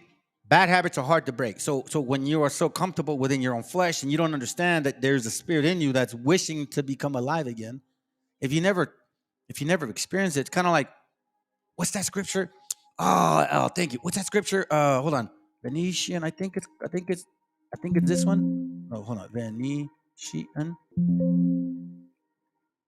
Not a second, family. I just thought about this. I don't know if you guys, maybe somebody can help me regarding the scripture that talks about, like if you have a flavor, like Venetian, like your tongue has a different taste of Venetian, like different meats, something to that effect. Man, somebody help me, please. Something about different flavors, like a palate or something to that effect. I may have to skip it. Man, I wish I could have found it. But it basically talks about that. You know, which leadeth unto life, few there be that find it. When you get to experience the difference, or when you get to see your own thoughts, when you get to experience and you sit back and watch what these people or what your mind is actually active actively going through, you know. That's why they say that, you know, you're always thinking. You're always thinking. That's why you got to be mindful. But when you're actively like paying attention, you can see your evil brainstorming sometimes. I've been able to. So when you experience that, that's what I meant by the taste of palates. Psalms 49:7. None of them can by any means redeem his brother, nor give to God a ransom for him. I think that was kind of late, maybe. I don't know what you mean by that, but I figured I'll read it for you. Anyways, so check this out. This shouldn't confuse you. Look at this. Look at this. Check it out. Look. He's got the cross. He says he believes in God. Now, this person here, you know, it's not his, you know, he's not from here. But let's continue. Trump doesn't win. What does that mean both for you and for the country if he loses again? I really feel bad for this country. I really feel bad. I mean, you're looking at everything that's going on right now, especially with this administration. Forget the administration. Look at the liberal policies that's in these states, like New York, like Illinois with Chicago. You hear everyone, Michigan, talking about how can the government give these illegal immigrants all this money, taxpayers' money, when you have the Americans that's in this country that's starving, hurting, homeless, veterans, and they're not getting anything. So this country, we in some trouble. You see what I mean? Are we not back here all over again? The boast and pride of these people. Let's continue. We have to change a lot. Listen, it's funny that he says the liberals, and he thinks because he's got a cross and maybe glasses and a hat, because he's Republican now he's what? He's a decent man? Is that what the case is? And it's bigger than Democrats. It's bigger than Republicans. Now, it's about common sense, and it's about good versus evil. If Donald Trump were to lose again, what would that mean for you and for the country? Remember, I said church and state and how they're prophesying against themselves as well. So now you mentioned he says liberals and he's got the cross, right? Remember, I'm connecting the dots here, family. We're back in Babylon once more. And again, I mentioned, what did the Phoenicians have to do with this? What does Nimrod have to do with it? Because you need to stop ignoring who Nimrod came from. Who did Nimrod come from, family? The sons of Ham. And who are they? Oh, now you're going to ignore it? Now you can ignore it? Hold on a second. The 18 nations of the Bible. Check this out. Check this out. They said it, not me. Look. Boom. All right. So this is what they say. They say that the white man is Edom. India is Elam. Ashur is Asher. Syria is Aram. Arabs are Ishmael. Chinese are Moab. Japanese, Ammon. Check this out. Ethiopians are Cush. Egyptians are Mizraim. North Africans put. Now here's so funny part. Here. Where's Africa? Where's West Africa in this whole fucking, excuse my language, this whole thing, right? No. How convenient they go. Oh, in South Africa, by the way, because Ethiopia, Egypt, and North Africa are all together, and somehow, some way, Canaan is in South Africa. Instead of West, where's West Africa? I don't know. They just disappeared, huh? Then Turkey, then Russia, right? You know what I'm saying? So I'm just saying. Where's this all coming from? Belus is also a Babylonish title of Ham. Now, in case we forgot, because our book technically says it, you know, and I don't really have to go far. I mean, you can even find it in Ezra's. And let me just kind of remind you. Let's just remind ourselves here. Let's just remind ourselves here. Revelation 17:5, and upon her forehead was a name written, Mystery, Babylon the Great, the mother of harlots, the abomination of the earth. Belus is also the Babylonish title of Ham. And we know that Nimrod was the foundational mastery of Christianity, if you think about it, because that's where all this comes from. Remember, Nimrod is the tree. Did you forget that? Nimrod is the tree, family. Why are we forgetting this? Nimrod is the tree. Isn't he the tree? Last time I checked, I thought he was the tree. I could have sworn he was the tree. I mean, I know I'm not wrong. Check this out. Just real quick. For the sake of covering it. Let's continue.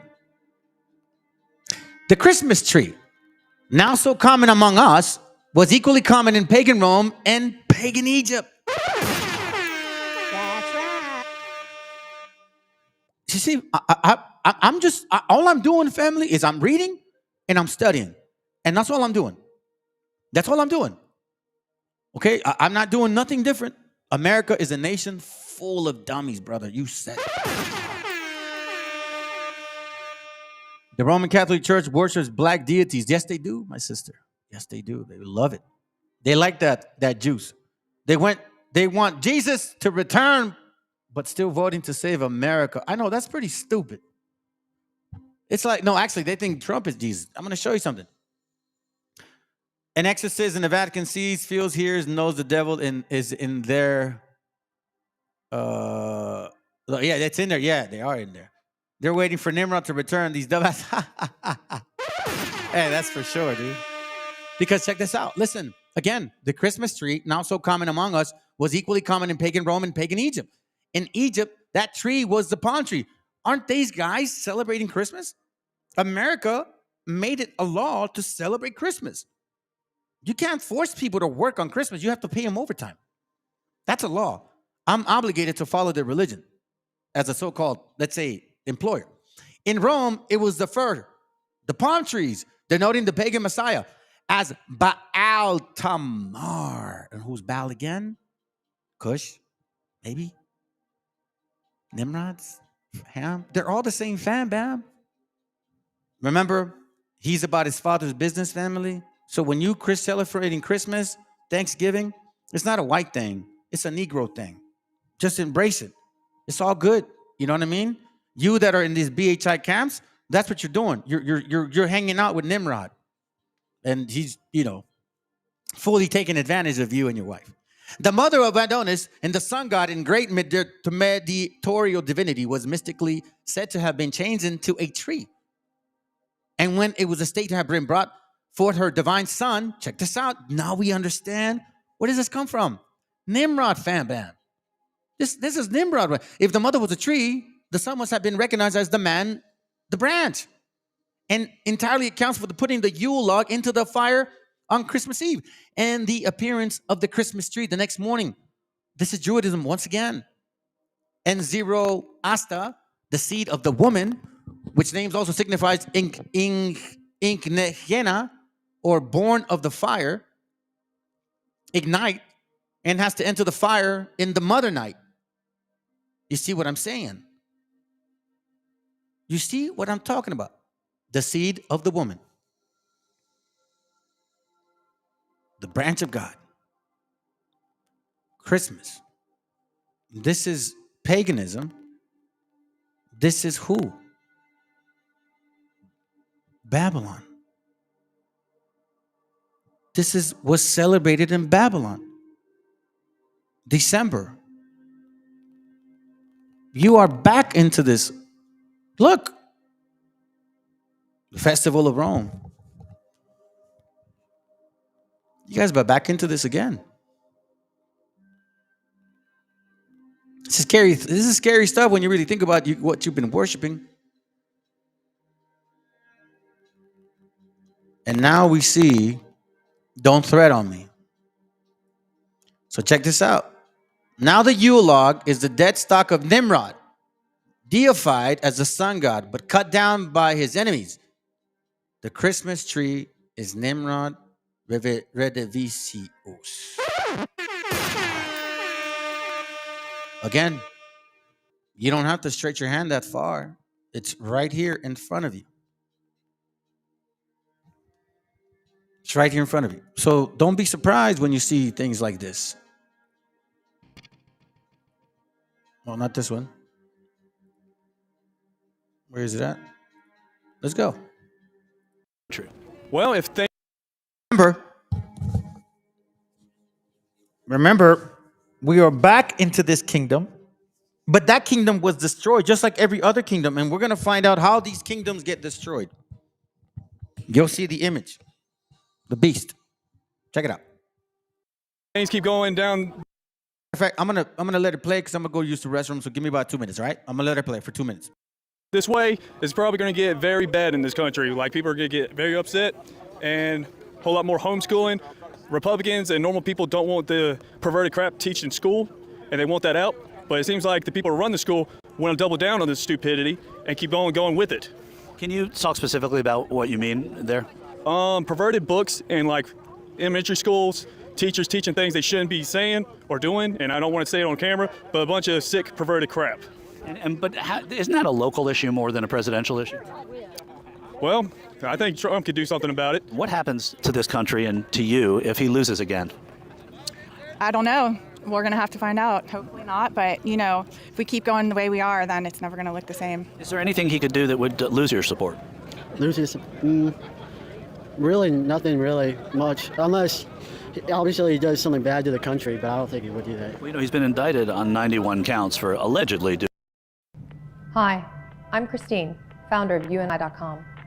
What is UNI.com? We build your business a beautiful. Doing bad things to the country. He's an innocent man now, but if that were to change and he goes to jail or something and a jury finds that that's true, would that affect your support? That if he actually had like documents of him like doing bad things, and yeah, and everybody else around the community is like, yeah, he's a bad guy, then yeah. But as of now, he's trying to support the country. And all right, so we see and listen to some of this, you know, babbling, right? The reason I showed you the connection with Babylon, Nimrod, and all this is because they're Nimrod out. Let's put it that way. For real, I'm not lying to you. This is why these nations came together. They're not separate from each other. Family. My job was to show you who these people are. That's been my job. I don't know what your jobs have been, but my job's been to expose who these people are. And I'm showing you, all glory to my Father, or our Father, who these people are. So it shouldn't be a surprise to you. Okay, let's go. Of the far right. Okay, so Straight black men never wear pink or none of that. Okay, that wasn't what I... It's not what you... I'm telling you, guys like me, certified, straight black men that don't wear pink and don't fall into none of the liberals' narrative. When you see me, District 12, I want you to look it up, Baltimore City, Eugene Boycott. You see this hat, right? From the streets of Baltimore, my name is still out there, because you know what? Y'all made... I'm gonna be fair. Them are rats as a straight black man made me. They created me. A straight father. All I was a father. And I saw what they do to hard-working black men. See, I never played into the political game.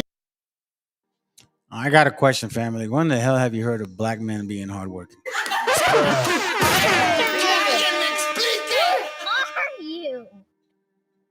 I'm kind of waiting. I know of Raza being the hardest working people in the entire world. But again, here we go. I'm showing you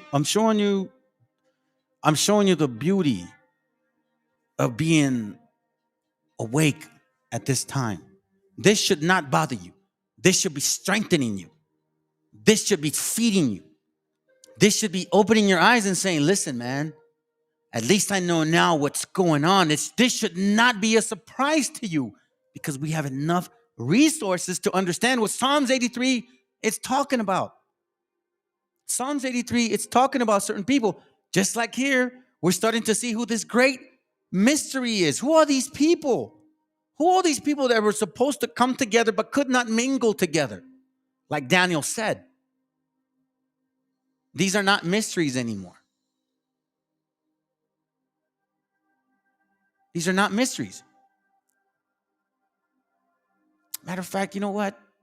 Let me just continue. Let me just keep going. Okay, let me not, because I don't want to waste too much time. I became the man that I needed. I became the representative. You see that energy you feeling right now? That's called an alpha. When when a real man stand in front of you, I don't care how 5'6" I am, you will feel a certain energy that goes through you that is not for this type thing.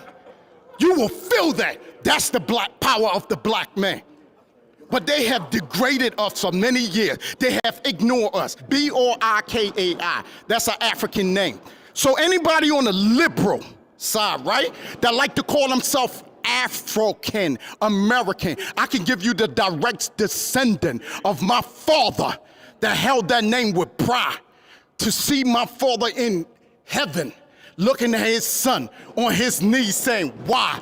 Why y'all doing this to my legacy? You know what the rats told me? Hey, I didn't even read that. It says, the self-described alpha MAGA, quote unquote, alpha, has a real problem with pink.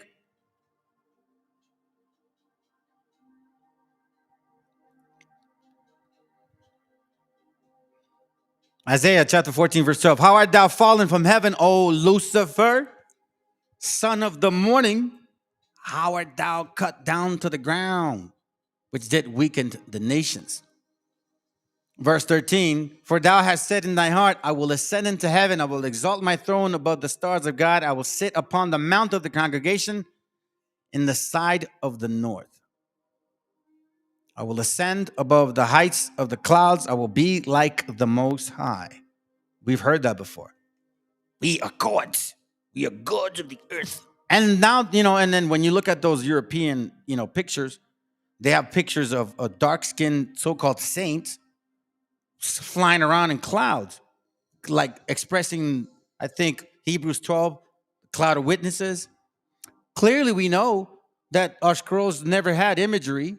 So why would you even go to 1 Maccabees 3:48 to say, look, they painted their images over our images? No, what you're saying is that you put images in scrolls, and scrolls never had images, dummies.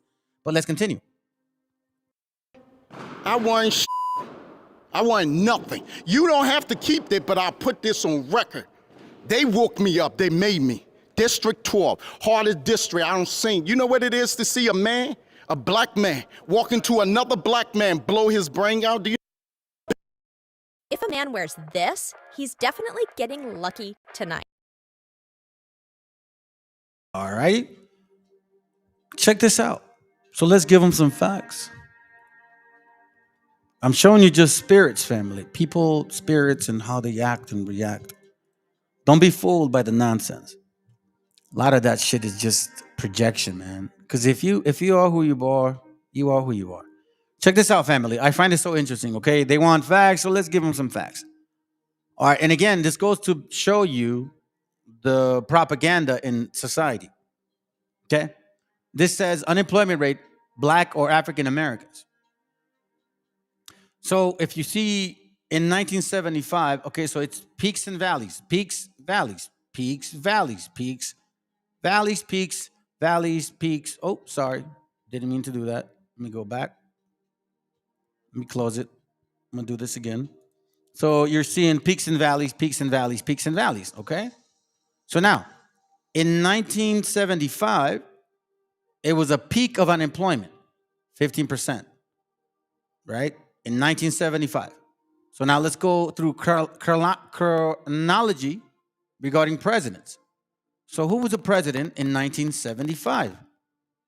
So in 1975, it was Gerald Ford. Gerald Ford, okay? Okay. Right after Richard Nixon. Now, as you can see, 73, 74, this guy came in out of nowhere because this guy got caught. All right, so that's one. Peak number two. In 1983, there was high unemployment rate for them. All right? Who was the president then? In 1980, what is it? 1983? 1983? Huh. You don't say. Ronald Reagan and George Bush. Sounds good. Okay, so let's go to another peak. Another high unemployment rate. 1992. Okay. Who was the president then? Huh. Well, you don't say. George Bush again. Okay. So now let's go to another maybe peak. All right, let's see who's there right now. 2003. Okay, find out. Let's see who's there. It's not that bad, but let's just see. 2003.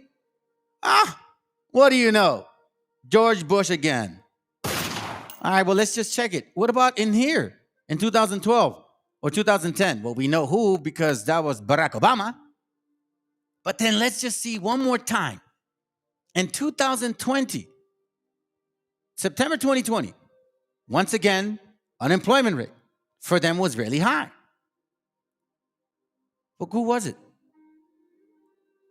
Donald J. Trump.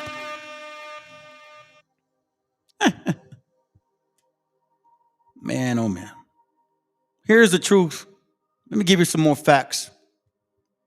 Because now I'm going to show you after this. I'm going to kind of go through this real quick. Edgar Allan Poe. So this guy has a great point. So I'm going to speed it up. I think I can speed it up. Because I think it's important that we hear him. We need to hear him. Because here's the reason here's really what's going on. And I know you Nimrods are Nimrod out. And you're waiting for this Christmas tree to come and help you, or this black Jesus to fly from the sky. It ain't gonna happen. You will never rule again. As long as we're waking up, you will never rule again. This is why you are getting destroyed with addictions, birth rate, and guess what else? Guess what else? Spiritually getting destroyed. But let's continue. Because as you guys are fighting within yourselves of who you are, Kemetic, BHI, or Christians, or Wabos, now you're Mexicans, now you're Peruvians, you know what I mean? God knows what you guys are now. We're not doing that. We're hearing about our history. We're getting a chance to know that we are in this scripture, that we are in here. And historically, we have been keeping the laws of the Most High. So let's go. This means the fear porn we are getting from mainstream and social media. Would you really like to know what is nothing of what you read and only half of what you see? This means the fear porn we are getting from mainstream and social media. Would you really like to know what is truly going on? So you know how to prepare? 1. Trump is not the commander-in-chief and does not command the military. Derek Johnson and other truthers are wrong. There wouldn't be a border invasion just to wake the people up. Your government is broke. The bill is due. We owe money to the Federal Reserve. They are not a government, but a group of private bankers allowing us to borrow money from ourselves as they keep track of our ledgers. We owe the Federal Reserve and their bank members over $33 trillion. They will not allow us to default because they want what's owed to them. Who are the Federal Reserve? They are 12 anonymous banks, locally and internationally, that own all stock in the Federal Reserve. I find it interesting that he said 12. That's one point I want to show you. Okay? That's one point I want to show you. So again, we're talking about a people that are now trying to put an emphasis on God. God help America. You know? So I find this kind of interesting that this guy, Jon Stewart, he kind of makes fun of them because you see the hypocrisy, okay? So I want to show you the hypocrisy and then why the downfall is inevitable. Let's see if this is too fast. Now, if you really think about this, you know, you got to kind of think about too, let's not forget, because we're not moving on from the Nimrod topic. It's just, why do you think Nimrod even became powerful? And why do you think he was honored and treated as a god? Because people stopped wanting to practice discipline. They didn't want to be told what to do by God. They wanted a man to tell them what to do. They wanted a man to rule. That's where this whole concept came from. Check this out. We're seeing something similar. Aren't they calling this fool somewhat of a Jesus or King Cyrus? Let's go. President Trump attacking the First Amendment. and freedom of the press. Pay attention to this. This is connecting the dots here now. We're gonna basically finish off pretty soon, okay? So pay attention to what he says right here. And now we start noticing the downfall.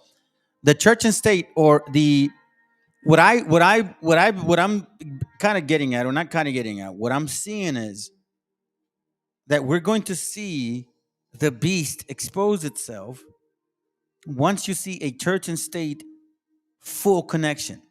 Because we're seeing people demanding it now. They want God back in the Constitution. Aren't they, the Republicans, saying that now? Okay. Did you guys hear that? Let me play it again. He's saying that if somebody leaks information, okay, this is a country of the freedom of speech, but he said that if somebody leaks information, that he'll get the national security, catch him, and then he'll force him to tell him who he got the leak from, or else he'll be locked up in jail, locked up with you know who.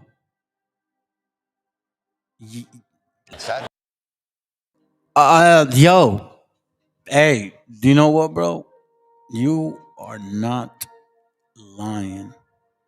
Check this out. I'm gonna show you something. I guess I'll jump onto the video now because that's exactly what I thought. Because I'll play it again. It's short. Check this out. Communism breeds war, famine, slaughter, and tyranny. These in themselves are terrifying enough, but the damage dealt by communism goes far beyond this. It has become increasingly clear to many that, unlike any other system in history, what communism declares war on is humanity itself, including human values and human dignity. Over the course of a century, communism established massive dictatorships in the Soviet Union and China. It caused more than 100 million unnatural deaths. It enslaved billions, and it brought the world to the brink of nuclear war. Yeah, and you know what's so funny, bro? That he's not lying, because he actually did say that he was going to do that. And I don't know why people think it's a joke. So listen to this here. This is called the Alien and Sedition Act, okay? So John Adams called the Alien and Sedition Act of 1798 war measures. To opponents, they were unconstitutional and indefensible. To supporters like Trump, they protected the very foundation of the nation. Okay? So that was unquestionably the biggest blunder of his presidency. Why is that? Because this is what it means.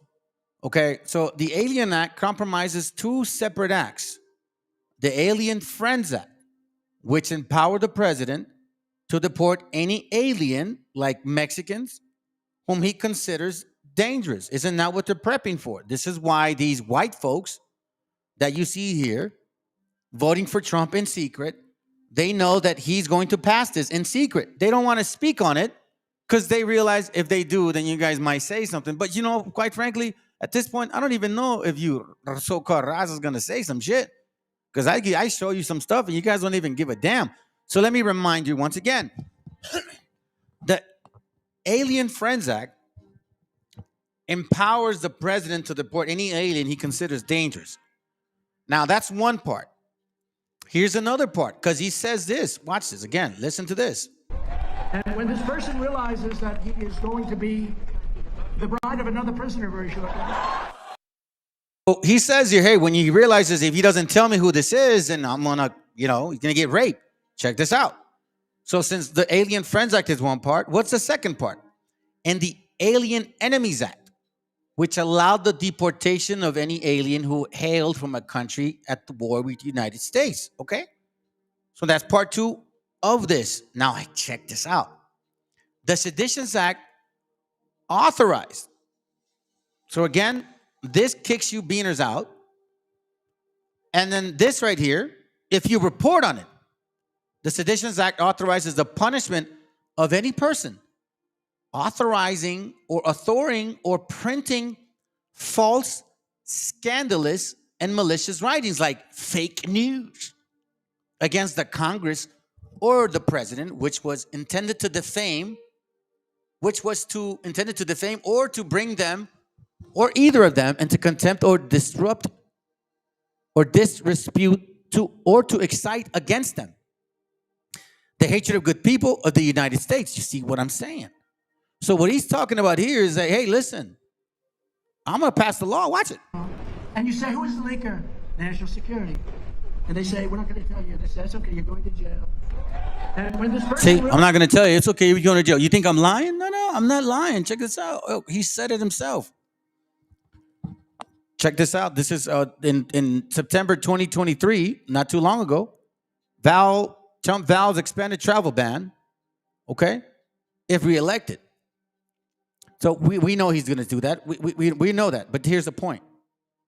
It says here, the former president vowed to carry out the largest domestic deportation operation in American history, according to prepared remarks shared by The Hill. He said he would invoke the Alien Enemies Act, which is what? This one, okay? A 1798 law that was part of the Alien and Seditions Act that allowed the deportation of any immigrant who hailed from a country at war with the United States.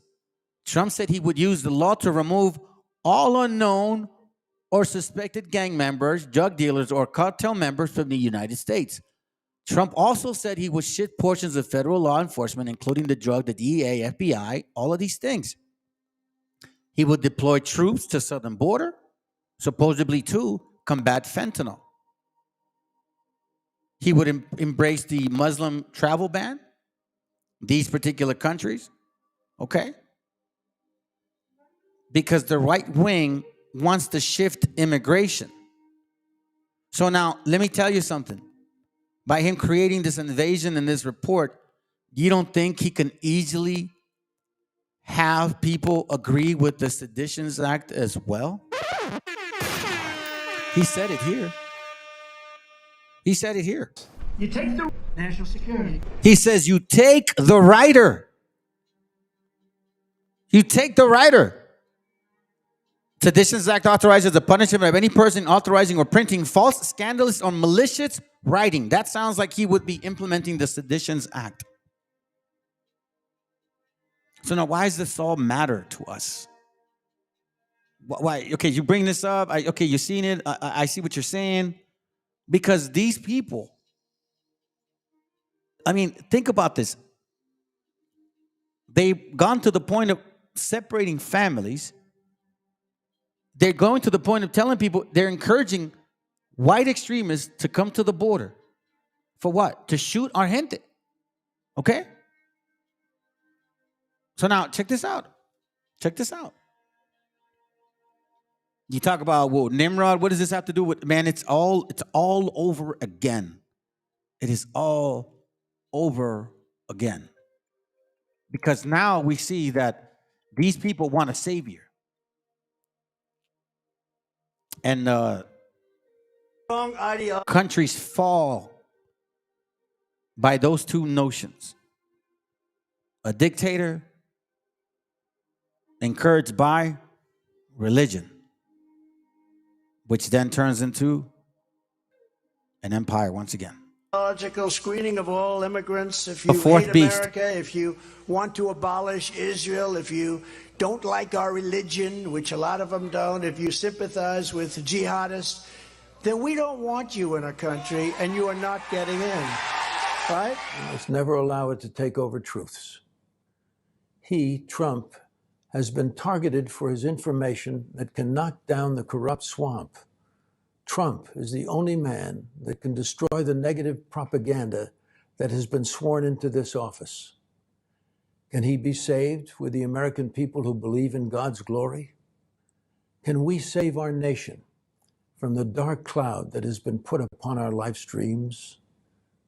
Yes. Promised the land of hospitality, and his sword of righteousness fought the battles left and right, the battles of right and wrong. And Jesus said that man can rise above darkness, that he can be saved with this understanding, this truth. Believe. And he shall finalize the Holy Ghost, the light of God's happiness for all to rise. Believe. And this truth can open the ways for the gifts to be. Believe that the man that can help this nation, the one man that was ridiculed, destroyed as Jesus, Trump, can come back and save the American dream for all. You see, family, you see what I'm saying? The image of the beast is getting clearer now. So it's a nation of people. It's the nation of people. That's what I remembered. Now we can understand and comprehend the crafty counsel. Psalms 83:2. For lo, thine enemies make a tumult, and they that hate thee have lifted up the head. Meaning they started planning. They have taken crafty counsel against thy people and have consulted against thy hidden ones, because there was a time where they did not have the ability to get here. They have said, come, let us cut them off from being a nation, that the name of Israel may be no more in remembrance. For they have consulted together with one consent. They are confederate against thee. I'm going to tell you this right now, family. We are neither of these nations. Us, gente here in this continent, we are none of them. The tabernacles of Edom, the Ishmaelites, Moab and Hagarim, Gebal, Ammon, Amalek, the Philistines, not Philistine family. These are the group. But the inhabitants of Tyre, you see? You see this?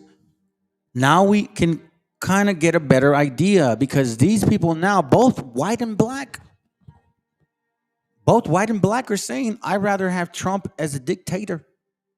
They said, I'd rather have Trump as a dictator because church has to come back.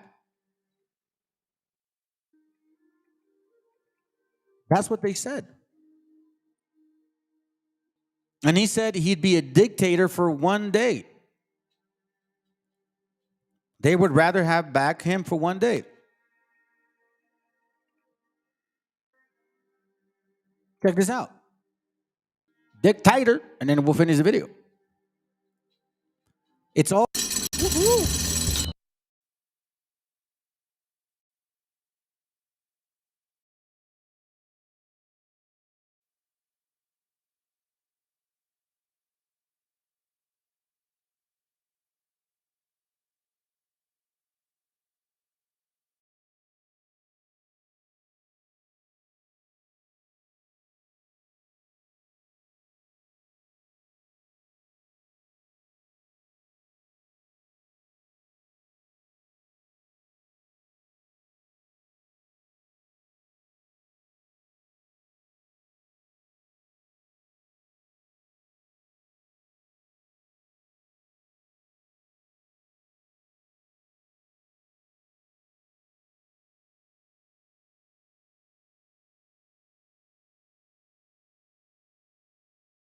My bad. Thank you, man. Thank you.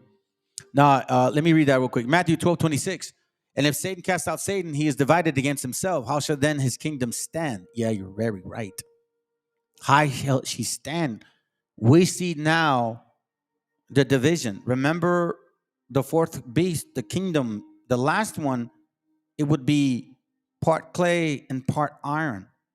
They would never mingle. So now we are seeing the seditious nation fighting within themselves. Check this out. Biden to hang for treason. Okay, well we'll get to that now. All right. So what is it, sir? Then now we're rolling. What is it that brings you out here today? Trump. We got to save our country. And what do we have to save it from? Democrats. All of them? Yep. And what do you think of the president? Biden? He's not a president. He's a pissant. Well, I mean, the person who is the president, I guess. You mean the fact? No, he ain't a president. Well, what do you think then about President Trump's chances in Iowa versus the rest of the country? He's over 50%. Trump's got an excellent chance if they don't get Iowa cheating again. So you think the 2020 election was stolen? Yes, they did. In what way? Dead people voting. So, question to you, white people: how do you want us to trust you in your system if you don't trust your own system yourself? Pretty dumb. Pinches galletas, güey. Illegals voting.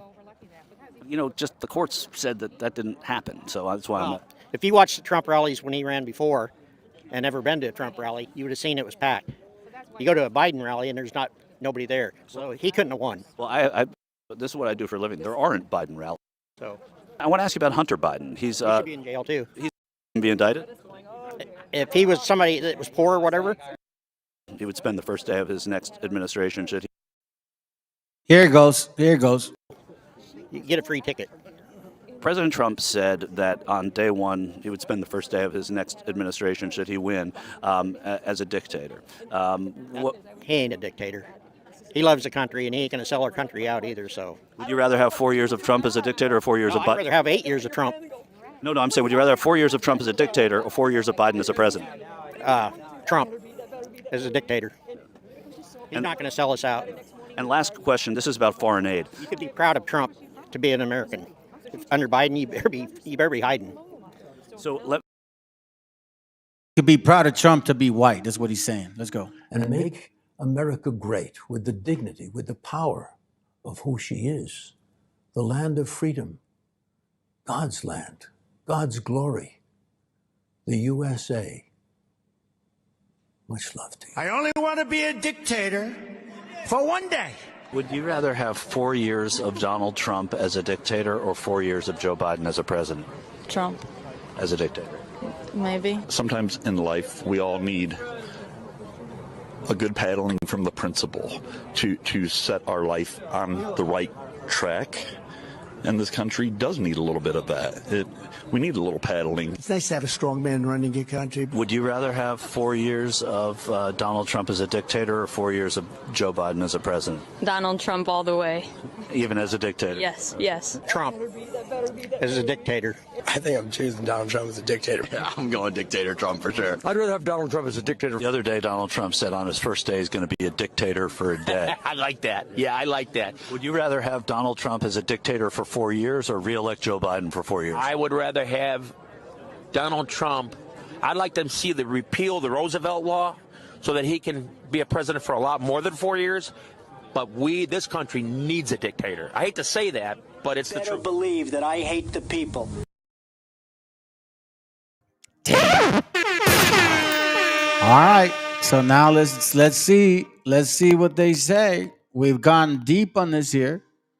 We've seen Christmas. We've seen Nimrod. We've seen the children of Anak. We've seen Canaanites having to do with Nimrod. We now know that miscegenation has been going on with Edom and Canaan, and we still see it to this very day.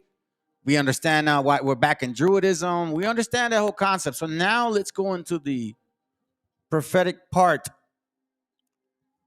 of this book.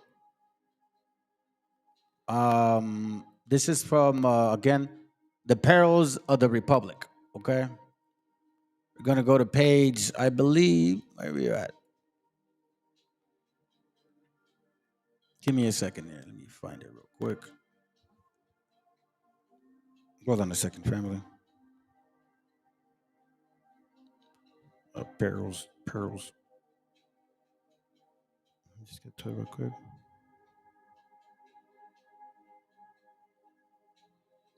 Give me a second. 160. Okay, let's start at 158. We're almost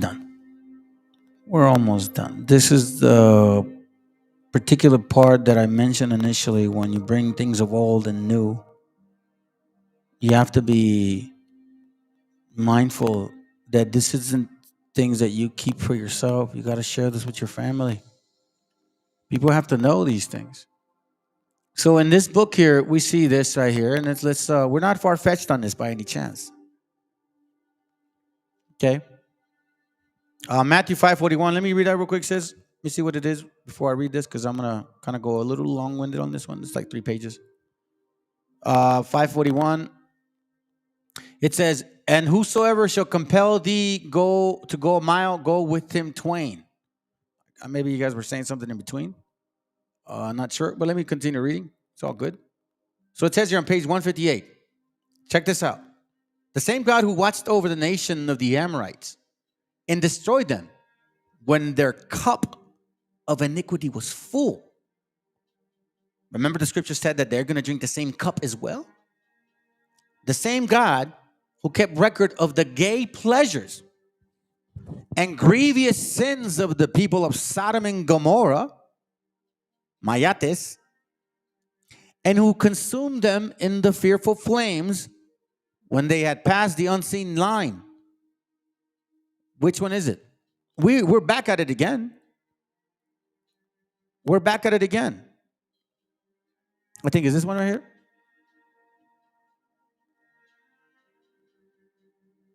Where is it at? Let me see. Oh, no. Hold on a second. I think I know which one it is. Romans chapter 1, verse 18. Here, I'll go to this part. 122. Professing themselves to be wise, they became fools and changed the glory of the uncorruptible God into an image made like corruptible men, into birds, into four-footed beasts, and creeping things, which is what we see in these nations. That's why they got to see God either as black or white or like Hindu or Asian. You guys understand that, right? Wherefore God also gave them up to uncleanness, to the lust of their own hearts, to dishonor their own bodies within themselves, who changed the truth of God into a lie and worshiped and served the creature more than the Creator, who is blessed forever, right? Who changed the creature? Who started this? Nimrod did. For this cause God gave them up into vile affections. For even their women did change the natural use and that which is against nature. We understand the Aphrodites. This goes way deep into this whole culture that they carry. And likewise also the men, leaving the natural use of women, bearing in their lust one towards another, men with men working that which is unseemly, and receiving in themselves that recompense of their error, which was meat. Once again, Sodom and Gomorrah. The same one also kept watch over the Republic of Rome and is keeping watch over the Republic of the U.S. In the wonderful prophecies traced with the perils of the Holy Ghost, right? So let's kind of skip this here quick. I'm going to read something to you because it really it stayed to me very strongly. So let's read. Page 159. In the Bible, by the pen of the prophet Daniel, in the Revelator John, we have an advance of this enactment to the history of Rome and the United States. The fourth beast. Remember, he was wounded but not hurt, and he healed again. Do you understand what I'm saying?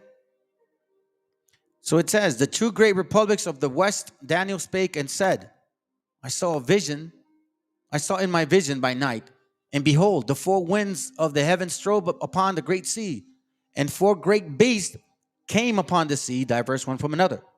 The first like a lion, and had eagle's wings, and I beheld till the wings thereof were plucked, and it was lifted up in the earth, and made stand upon the feet as a man, and the man's heart was given to it. Then he says the second beast and all that, right? So now he goes to the actual fourth beast. And after this, after this I saw in the night vision, and behold, a fourth beast, dreadful and terrible, strong exceedingly, and it had great iron teeth, and it devoured and brake in pieces, and stamped the residue in the feet of it. And it was diverse from all the beasts that were before it. So here we see Daniel, right? He's talking about it and he's grieved. We read this before. So again, diverse from all others. Okay, so here it's kind of going over the actual countries. Babylon, Media, Persia, Greece, and Rome. Rome was the fourth and was diverse from all before it. And then that was a republic. Now check this out. Okay. Now here it mentions that through its policies, it would create power, which we know now that America did that. Okay? We understand that. So now check this out. I'll start reading page 160 right here. It says, why was the sketch of Rome Republic written and then closed up and sealed until a time 2,000 years after that republic had failed as a republic and became an imperial? You see that? It slept for 2,000 years, remember? Rome when it failed. It was because at this time, the end of time, that is, it would be another republic that would go over the same course as did that republic, would apostatize from republicanism into imperialism. We're seeing that again. They want a dictator because they want what? Supposedly power, Christianity? No, they want power. Moreover, it was a state composed of this apostasy. What does apostasy mean? Let's find out. Okay, because maybe we need to look that up. What does it mean? Apostasy means the abandonment or renunciation of a religious or political belief. You see, they no longer want to believe in America, the land of the free. No, they want it to be America, the land of the white. Power.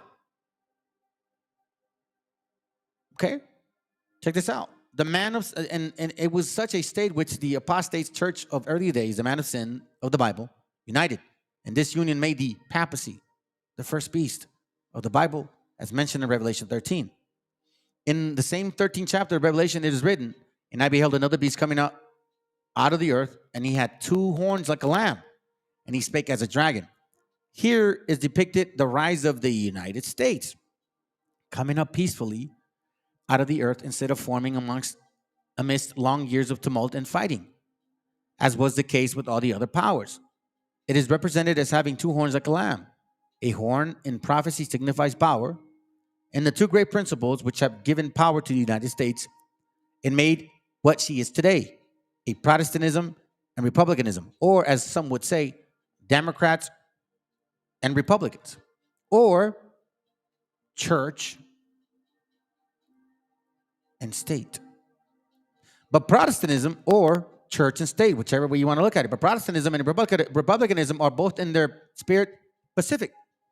That is, they're lamb-like. Hence the word had 2 horns like a lamb. It is obvious from this that these 2 horns of power be plucked up, as it were, should they be abandoned, and the Roman Catholic principles in things religious and monarchical ideas in things civil take possession of this government. Then at once everything that is lenient and lamb-like in the government would at the very moment disappear, and nothing but despotism be in their place. Let me read that again. So they would start off this way. Isn't that what we experience? Democracy. Now they don't want that anymore, do they? It is obvious from this that should these 2 horns of power be plucked up, no more democratic or republicanism, it's all Trumpism. As it were, should they be abandoned, and the Roman Catholic principles and things religious, aren't they wanting to go back to Christianity? Evangelicals, that's why I said evangelicals, eugenics, right? Church and state. And the monarchical ideas and things civil take possession of this government. Then at once, everything that is lenient and lamb-like in the government would at the very moment when he gets voted, Donald Trump, because he will, it will never be this again. And nothing but despotism be in their place. In other words, it is the prevalence of these 2 principles, Protestantism and republicanism, which alone make the government lamb-like in its nature. Check this out. The principles contained it is in this celebrated protest of the 19th of April, 1592, constitute the very essence of Protestantism. Now this protest opposes 2 abuse of man in the matter of faith. The first, check this out. This is what Republicans are not claiming is not true. Now this protest opposes the 2 abuses of man in the matter of faith. The first is the intrusion of the civil magistrate, and the second, the arbitrary authority of the church. Instead of these abuses, Protestantism sets the power of conscience above the magistrate and the authority of the word of God above the visible church. So Protestantism is technically saying we don't agree with church and state. Okay, so I had that backwards, my bad. This is the essence of Protestantism in very truth. There may be sect many and varied, but this is the underlying fundamental basic principle. True Protestantism opposes the intrusion of the civil magistrate, meaning the church, and things pertaining to the church. Or I'm sorry, the state. To this point, George Bancroft, the great historian of the United States Constitution, has also said of the new nation, check this out, vindicating the right of individuality in religion, and in the religion above all, the new nation dared to set the example of accepting in its relation to God the principle first divinely ordained to the God of Judea.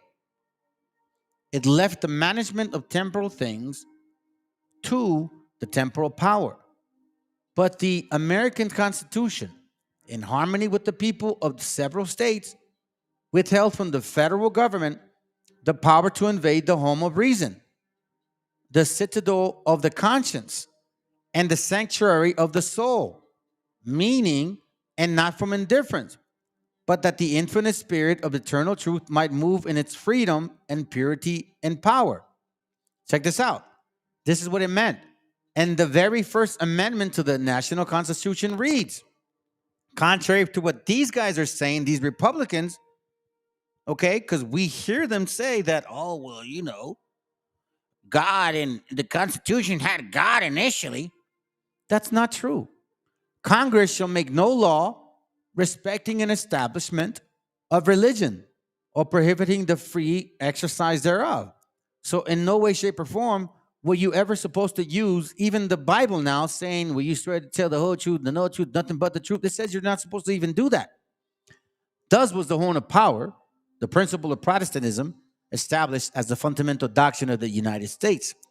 With equal truth, it may be said that the essence of republicanism is that all men were created equal and that governments are instituted among men, deriving their just powers from the consent of government. Now, why am I reading all this? Because here's where it gets really interesting. The principles of Protestantism are the true principles of Christianity, the Christianity of the Bible. The principles of republicanism are also the principles of God and the Bible in the civil things. But it is said concerning the beast, here's what it means, which symbolizes the United States in the Bible, that he had two horns like a lamb and spake as a dragon. Here are two things happening together at the same time and totally incompatible with one another. That which is lamb-like speaking as a dragon. Are they not doing that? They say it's democratic. They say it's all about freedom. But what are they doing? Sanctioning, going into countries, creating co-op or coup d'etats, sanctioning countries to create the problem of immigration. Now, a thing that is lamb-like cannot possibly speak as a dragon and still retains its lamb-like disposition. It is therefore followed, but remember, these people are talking about, I'd rather have Trump as a dictator for 8 years than Biden. Isn't that speaking like they're lamb? Aren't they saying they're Christians, but they want a dictator? It's the same concept, isn't it? Now, a thing that is lamb-like cannot possibly speak as a dragon and still retain its lamb-like disposition. It is therefore followed the scriptures that portray that the United States will in the name retain its lamb-like principles of the Protestantism and republicanism, but in nature and in practice, it will deny them. You see that? It is therefore follows that the scriptures have portrayed that the U.S. will in name retain its lamb-like principles of Protestantism and republicanism, but in nature and in practice, it will deny them. This is a national hypocrisy. Yeah, it is a national apostasy. There may never in these United States exist openly, avowedly, in a name a union of church and state, which constitutes in itself the abandonment of Protestantism. So don't we see the church and state? But the thing itself will be, and even now is here, we may never have an emperor with a crown upon his brow, but Rome was an empire for long years, while still retaining the image and name of a republic. Now the first beast was Rome, once a republic, but apostatized into an imperial monarchy, degenerated into the military of despotism, united with the church, once Protestant in principle, but apostate in papacy. The union of these two was, I say, the first beast. So here we see now when the prophecy, the image of the beast is to be made, it is said to them that dwell on the earth that they should make the image to the beast. This shows that this is a government of the people where the image is made. And it is said to them that they shall make a union of church and state. This shows that this is all done in a place where there is no union of church and state. That is true of the United States and its formation. And it is not true of any other nation that was ever on earth. Do you see what I see now? This shows that it is a government of people where the image is made. The lamb-like nation, but won't be, it will act as a lamb, but speak as a dragon. This shows that this is all done in place where there is no union of church and state. However, it is said to them that they shall make a union of church and state. And we keep hearing these evangelicals talking about this day and night now. These things show that the nation is first a republic, and that this nation is the one where these things are at last done. But these things cannot be done in true republic, for they are positively antagonistic to its principle. For these things to be done in a country professing to be a republic, there must be an apostasy from the principles of a true republic. And we're seeing this now in full effect. Right here. In your very own eyes. These guys are literally saying who this beast will be. They said that the moment this republic becomes a church and state, you will clearly see the image. You will clearly see the image. Let me finish it with this. Already this nation has commenced the war against men who plead for republican principles in their island's home. You see this? Already this nation has commenced the war against men who plead for republican principles in their island home. And according to the prophecy, it is yet to go the furthest step in its awful path and kill men for desiring Protestant principles in the United States. For it is written in the United States, and he had power to give life unto the image of the beast, that the image of the beast should both speak and cause that as many as would not worship the image of the beast should be killed. Now, I'll show you this video, and I think we're pretty much done. I'm going to show you something. Real quick. Remember this guy said this? One thing you'd want to see him do for the country should he be back in office? Seal that border. Close it up. Build the wall. Yes. Would you want him to build a wall on the northern border as well? I don't know. Now they're going up there, so, I mean, that's a whole new can of worms. Actually, a lot more people think that if you could just literally just shoot people at the border. See that? Shoot them. And he had power to give life unto the image of the beast, meaning the system, their doctrine, that the image of the beast should both speak and cause as many as would not worship the image of the beast should be killed. Hey, just shoot them. More people think that if you could just literally just shoot people at the border, like they wouldn't come anymore. If you put alligators out there or snakes in the water, Would we want to be a country?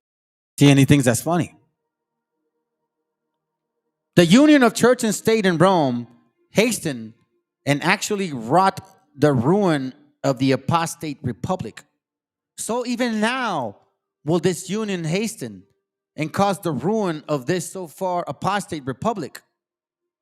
And the sketch of the history of the former written in the book of the prophet of Daniel, and closed up and sealed unto now, so that they that be wise, like you that are watching, because several left, that's okay. But you that are wise may understand what to do to escape the evil and the ruin that will come. And even now hasten.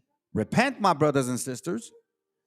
A ruin that will come to this modern great republic as surely as came the ruins of that ancient great republic.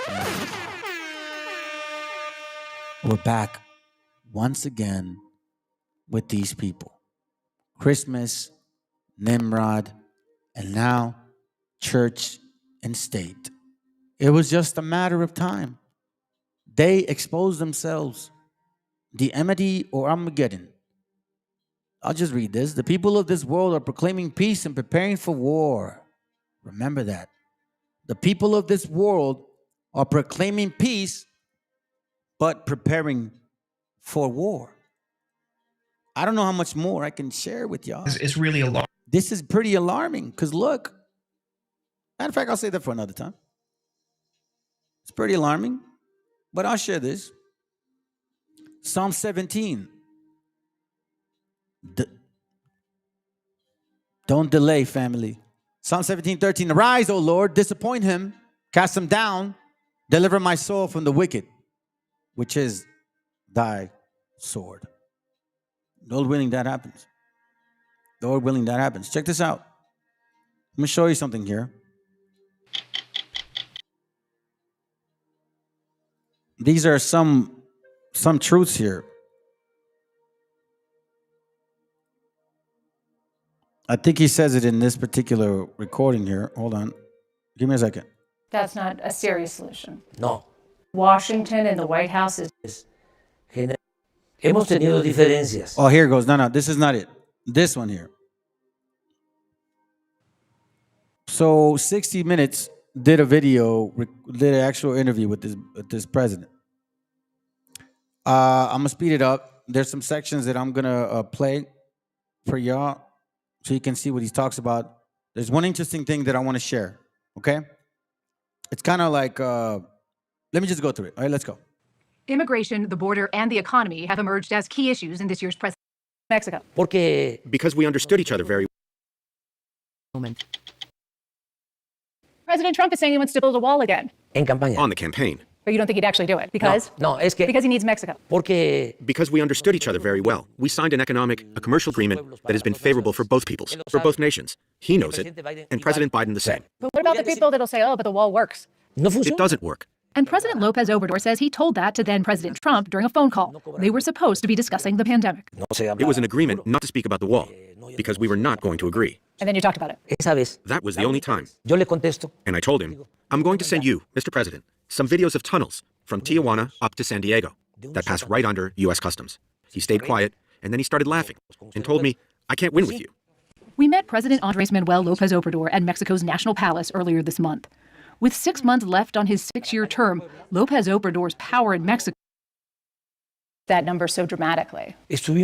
We were more careful about our southern border. We spoke with the presidents of Central America, with the president of Venezuela, and with the president of Cuba. We asked them for help in curbing the flow of migrants. However, that is a short-term solution, not a long-term one. He makes a great point because he also mentions certain countries. And those countries, the people of those countries, our brothers and sisters, right? Not all of them, but a good portion of them, are suffering for some reason. And he's going to mention why. Let's continue. Mexico also increased patrols at the border, flying some migrants to the southern part of Mexico and deporting others. But by February, the number of migrants crossing into the U.S. began to rise again, and the Border Patrol expects a sharp increase in that number this spring. Everybody thinks you have the power in this moment to slow down migration. Do you plan to? We do, and want to continue doing it. But we do want for the root causes to be attended to, for them to be seriously looked at. With the ear of the White House, President Lopez Obrador proposed his fix. He said the root causes. What are the root causes? Here's what he's proposing. The United States commit $20 billion a year to poor countries in Latin America and the Caribbean, lift sanctions on Venezuela. That right there. 20 million or billion and lift sanctions. This is why our gente is leaving, because of the sanctions. Remember, acting like a lamb, but speaking like a dragon. End the Cuban embargo and legalize millions of law-abiding Mexicans. It is very important.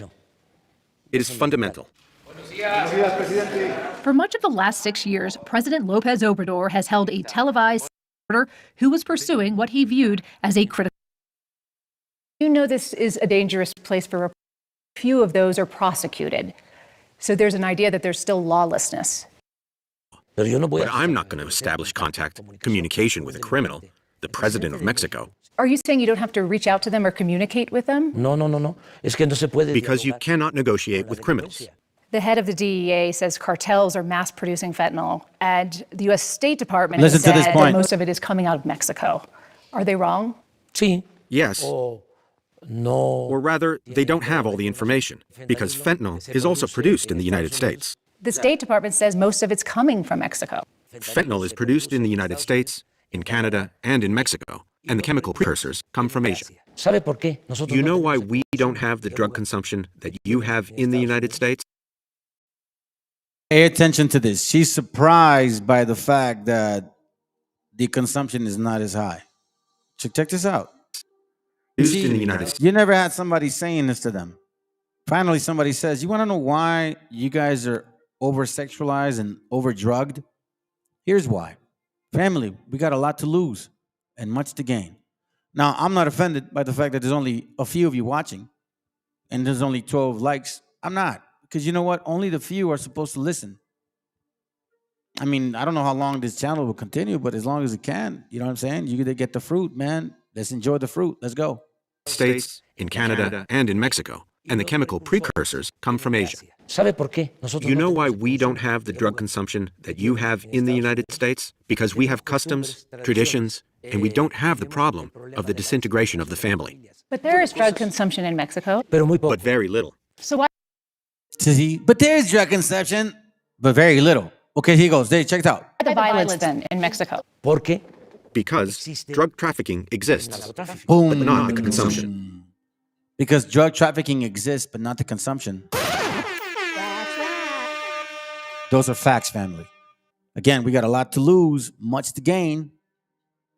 A lot to lose, much to gain. Hopefully it was edifying. Hope you guys enjoyed yourselves. Thank you, everybody, for being here. Appreciate you, sis. Shalom, brother Yasharala, brother Gurakaya. All will be revealed. I know you're probably asleep already. Kwam, thank you, bro. Appreciate that. By the way, man, yeah, I saw that, man. Thank you, bro. And anybody I missed too, by the way, brother, I see you here too. Masha, I believe. And then Mighty Guide. Who else? Oh, obviously, Sister Jennifer and the VTC. What's up, bro? All right, man. Hope you guys have a good night. That's really all I got. And again, you know, it goes back to this, the church and state. You know, I'm just here to, you know, help you guys maybe see some things a little more clear than what they may be.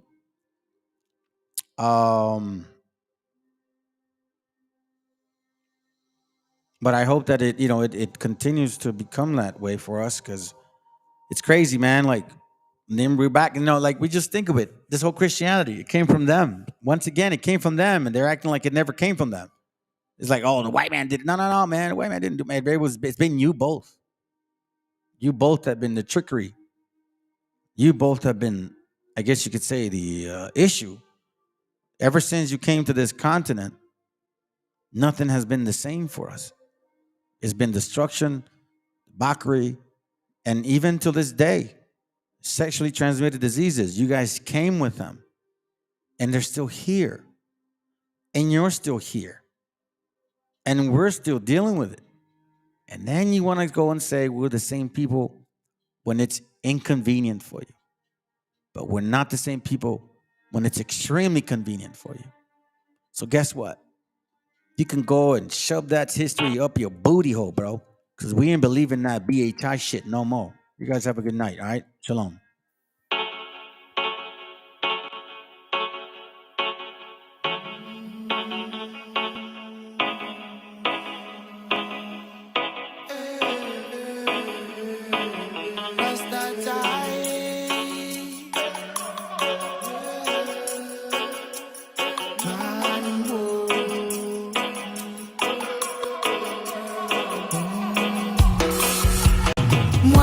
Que toques el cielo, pero no el suelo, sí que créetelo. Quítate el velo velozmente, bro. Vívete tu sueño, pero despierta a la hora que toca.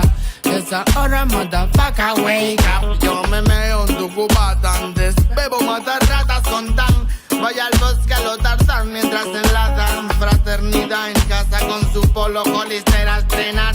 Se han dejado en el desván de su pensar un mar de ideas. Con grandes ideas ardiendo en chimeneas antiguas. Ríe Dios al ver que te santiguas. Su mente y su luz son ambiguas como mi voz. Lo que para ti es un don, para mí una misión. Fija, mis versos son de ninja. Tu poesía papija, que no te fijan. Caen más allá del cristal. La matriz hipnotiza. Mi energía os hace trizas. Yo en mi nave nodriza. Comiendo pizza con piña, moldeo toroides, vórtices. Con mi mente arbores, gente junto con Isis y Milos. Para crear Pegasos en nace, pero cánticos lemurianos me hacen sentir como en mi hogar. La noche se avecina y se afilan colmillos de vampiras psíquicas. Frecuencias del malestar las alimentan. Nuestro deber es tenerlas raquíticas. Bazookas espaciales enlatada con la función del sol central, causando desinformaciones bíblicas. Todo lo existente es relativo, o al menos la materia que te describo. Soy antipersonas como las minas y mino. La moral del que venga a negar lo que digo con la mira puesta en su ombligo. Si me retiro del partido que sea como Figo. Conocidos en me la pela en verdad. En mi barrio me conocen más que tú a tu enamorada. No hay payasos, solo en anémonas. Gárgola Andrómeda eres. Conserva tus células primigenias o no podrás volar. El virus se llevó a unos cuantos, pero elevó a más. Elevó el más a la opulencia. Digo, ciencia debajo el Satanás en el espejo. Jesucristo, la conciencia del flash. La tierra y su paz están vibrando. Los sentimientos son la trampa que están manejando. Los hilos de los cuales tú y tu ego estáis medio colgando. No es que yo sea un superdotado, ni tú un tonto. Solo lo que tú sabes de mierda yo sobre el cosmos. Que los tuyo y profundamente sano me lo tomo. Si no ya hubiera ido a visitar al doctor. Porque no soy devoto, mucho menos un santo. Yo jamás voto, pero dale asalto. Cuando en verdad sé que tendría que sudarme todo la polla, pero pienso que hay que vivir por algo. Que en el letargo cure lo enfermo. Sabor amargo, remedio eterno. Me pregunto a toda esa gente que le he hecho y canalizo desde el cielo un verbo así.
recuerda que la vida no tiene un valor y grita al cielo, mejor recógeme a mi Señor. Pase lo que pase hoy, siempre con la mente tu recuerdo en mi corazón te llevaré. Para donde quiera que yo voy, pienso diferente, es que el amor de ahora está presente. Pase lo que pase hoy, siempre con la mente tu recuerdo en mi corazón te llevaré. Para donde quiera que yo voy, pienso diferente, es que el amor de ahora está presente. Dime dónde están los que desaparecieron, los que no volvieron, los que de uniforme se vistieron. ¿Dónde están los que ya no están del soldado Juan, que una bala traspasó su cuerpo con el ruido de una? Son historias como mi prima Gloria, que su cuerpo no aparece pero queda su memoria. Niña de 5 años que su aliento ya es agónico, encuentra cuerpo pero envuelto está en periódicos. La vida es una tumba que la suerte te depara, la muerte está en la mano de aquel hombre que dispara. Padre que espera a su hijo que vive en la urbe, pero al día siguiente lo recogerá en la morgue. Se cuentan horas, días y también los calendarios. Primo, nadie sabe si caerás en cementerios, como mi amigo Mario que jugaba a ser sicario, hasta mató a su hermano y lo tomó como algo serio. Se cuentan horas, días y también las estadísticas. Para la policía un expediente más en balística. La lista aumenta y también el desenfreno, como aquel niño que golpeado en el hogar se siente ajeno. Le pone freno y toma la decisión, sacando la pistola de su padre en el cajón. Su lápida ahora pinta: hijo mío, te queremos, y la muerte nos permite, algún día nos veremos. Pase lo que pase hoy, siempre con la mente tu recuerdo en mi corazón te llevaré. Para donde quiera que yo voy, pienso diferente, es que el amor de ahora está presente. Pase lo que pase hoy, siempre con la mente tu recuerdo en mi corazón te llevaré. Para donde quiera que yo voy, pienso diferente, es que el amor de ahora está presente. ¿Dónde van? ¿Dónde? Dime dónde van las almas que se pierden en el camino de la vida. ¿Dónde van? Dime dónde van. Se detienen pulsos y otros por impulsos para el diván. Penas que se cuentan en la esquina, cuidado con la neblina que la muerte se avecina por la acera. Joven estudiante muere en una balacera. Otro lío de pandillas que en el diario aparecerá. La vida se desaparece como el humo de un cigarro, locos disparando desde un carro. Otra vida que se pierde bajo el cielo gris. No se puede ser feliz cuando gente muere en un desliz. Como Marco que soñaba con ser narco, viajar en barco y olvidarse de las penas en su cuarto. Pero cada vez que parcha ya se siente harto, y su corazón marchito marcha para el infarto. Almas en oferta como Berta, se acuesta en una cama pero en otra se despierta. Son 14 años y ya perdió la niñez. Se desaparece un viernes y no regresa en 2 o 3. Coleccionando amores sin importancia a los rumores, malos menores sin temores y sin valores, deambulando en cada city, con el futuro a convertirse en un graffiti. Pase lo que pase hoy, siempre con la mente tu recuerdo en mi corazón te llevaré. Para donde quiera que yo voy, pienso diferente, es que el amor de ahora está presente. Pase lo que pase hoy, siempre con la mente tu recuerdo en mi corazón te llevaré. Para donde quiera que yo voy, pienso diferente, es que el amor de ahora está presente.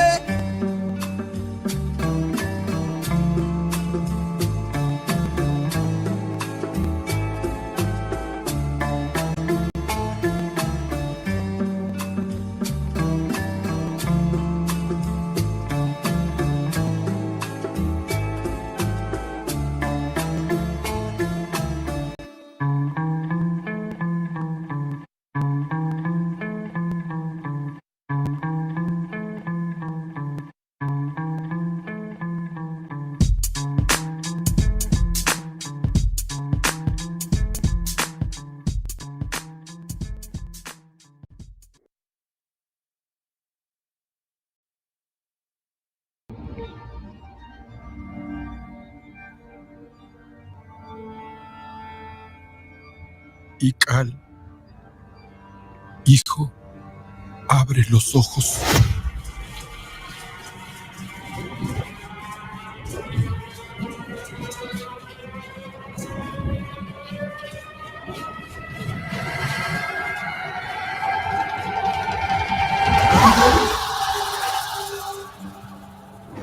Tu cuerpo se queda con nosotros, pero tu espíritu debe seguir.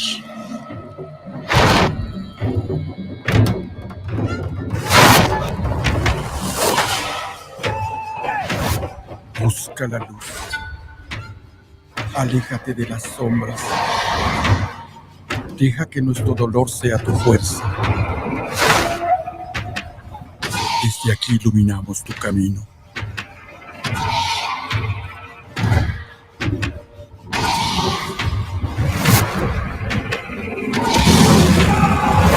Lucha como nosotros ante esta pena tan grande. Yo soy tú. Tú eres yo.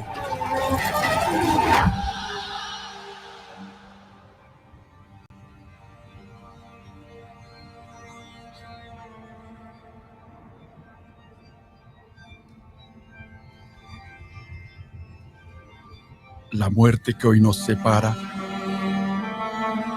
mañana volverá a unirnos. Eres libre, hijo.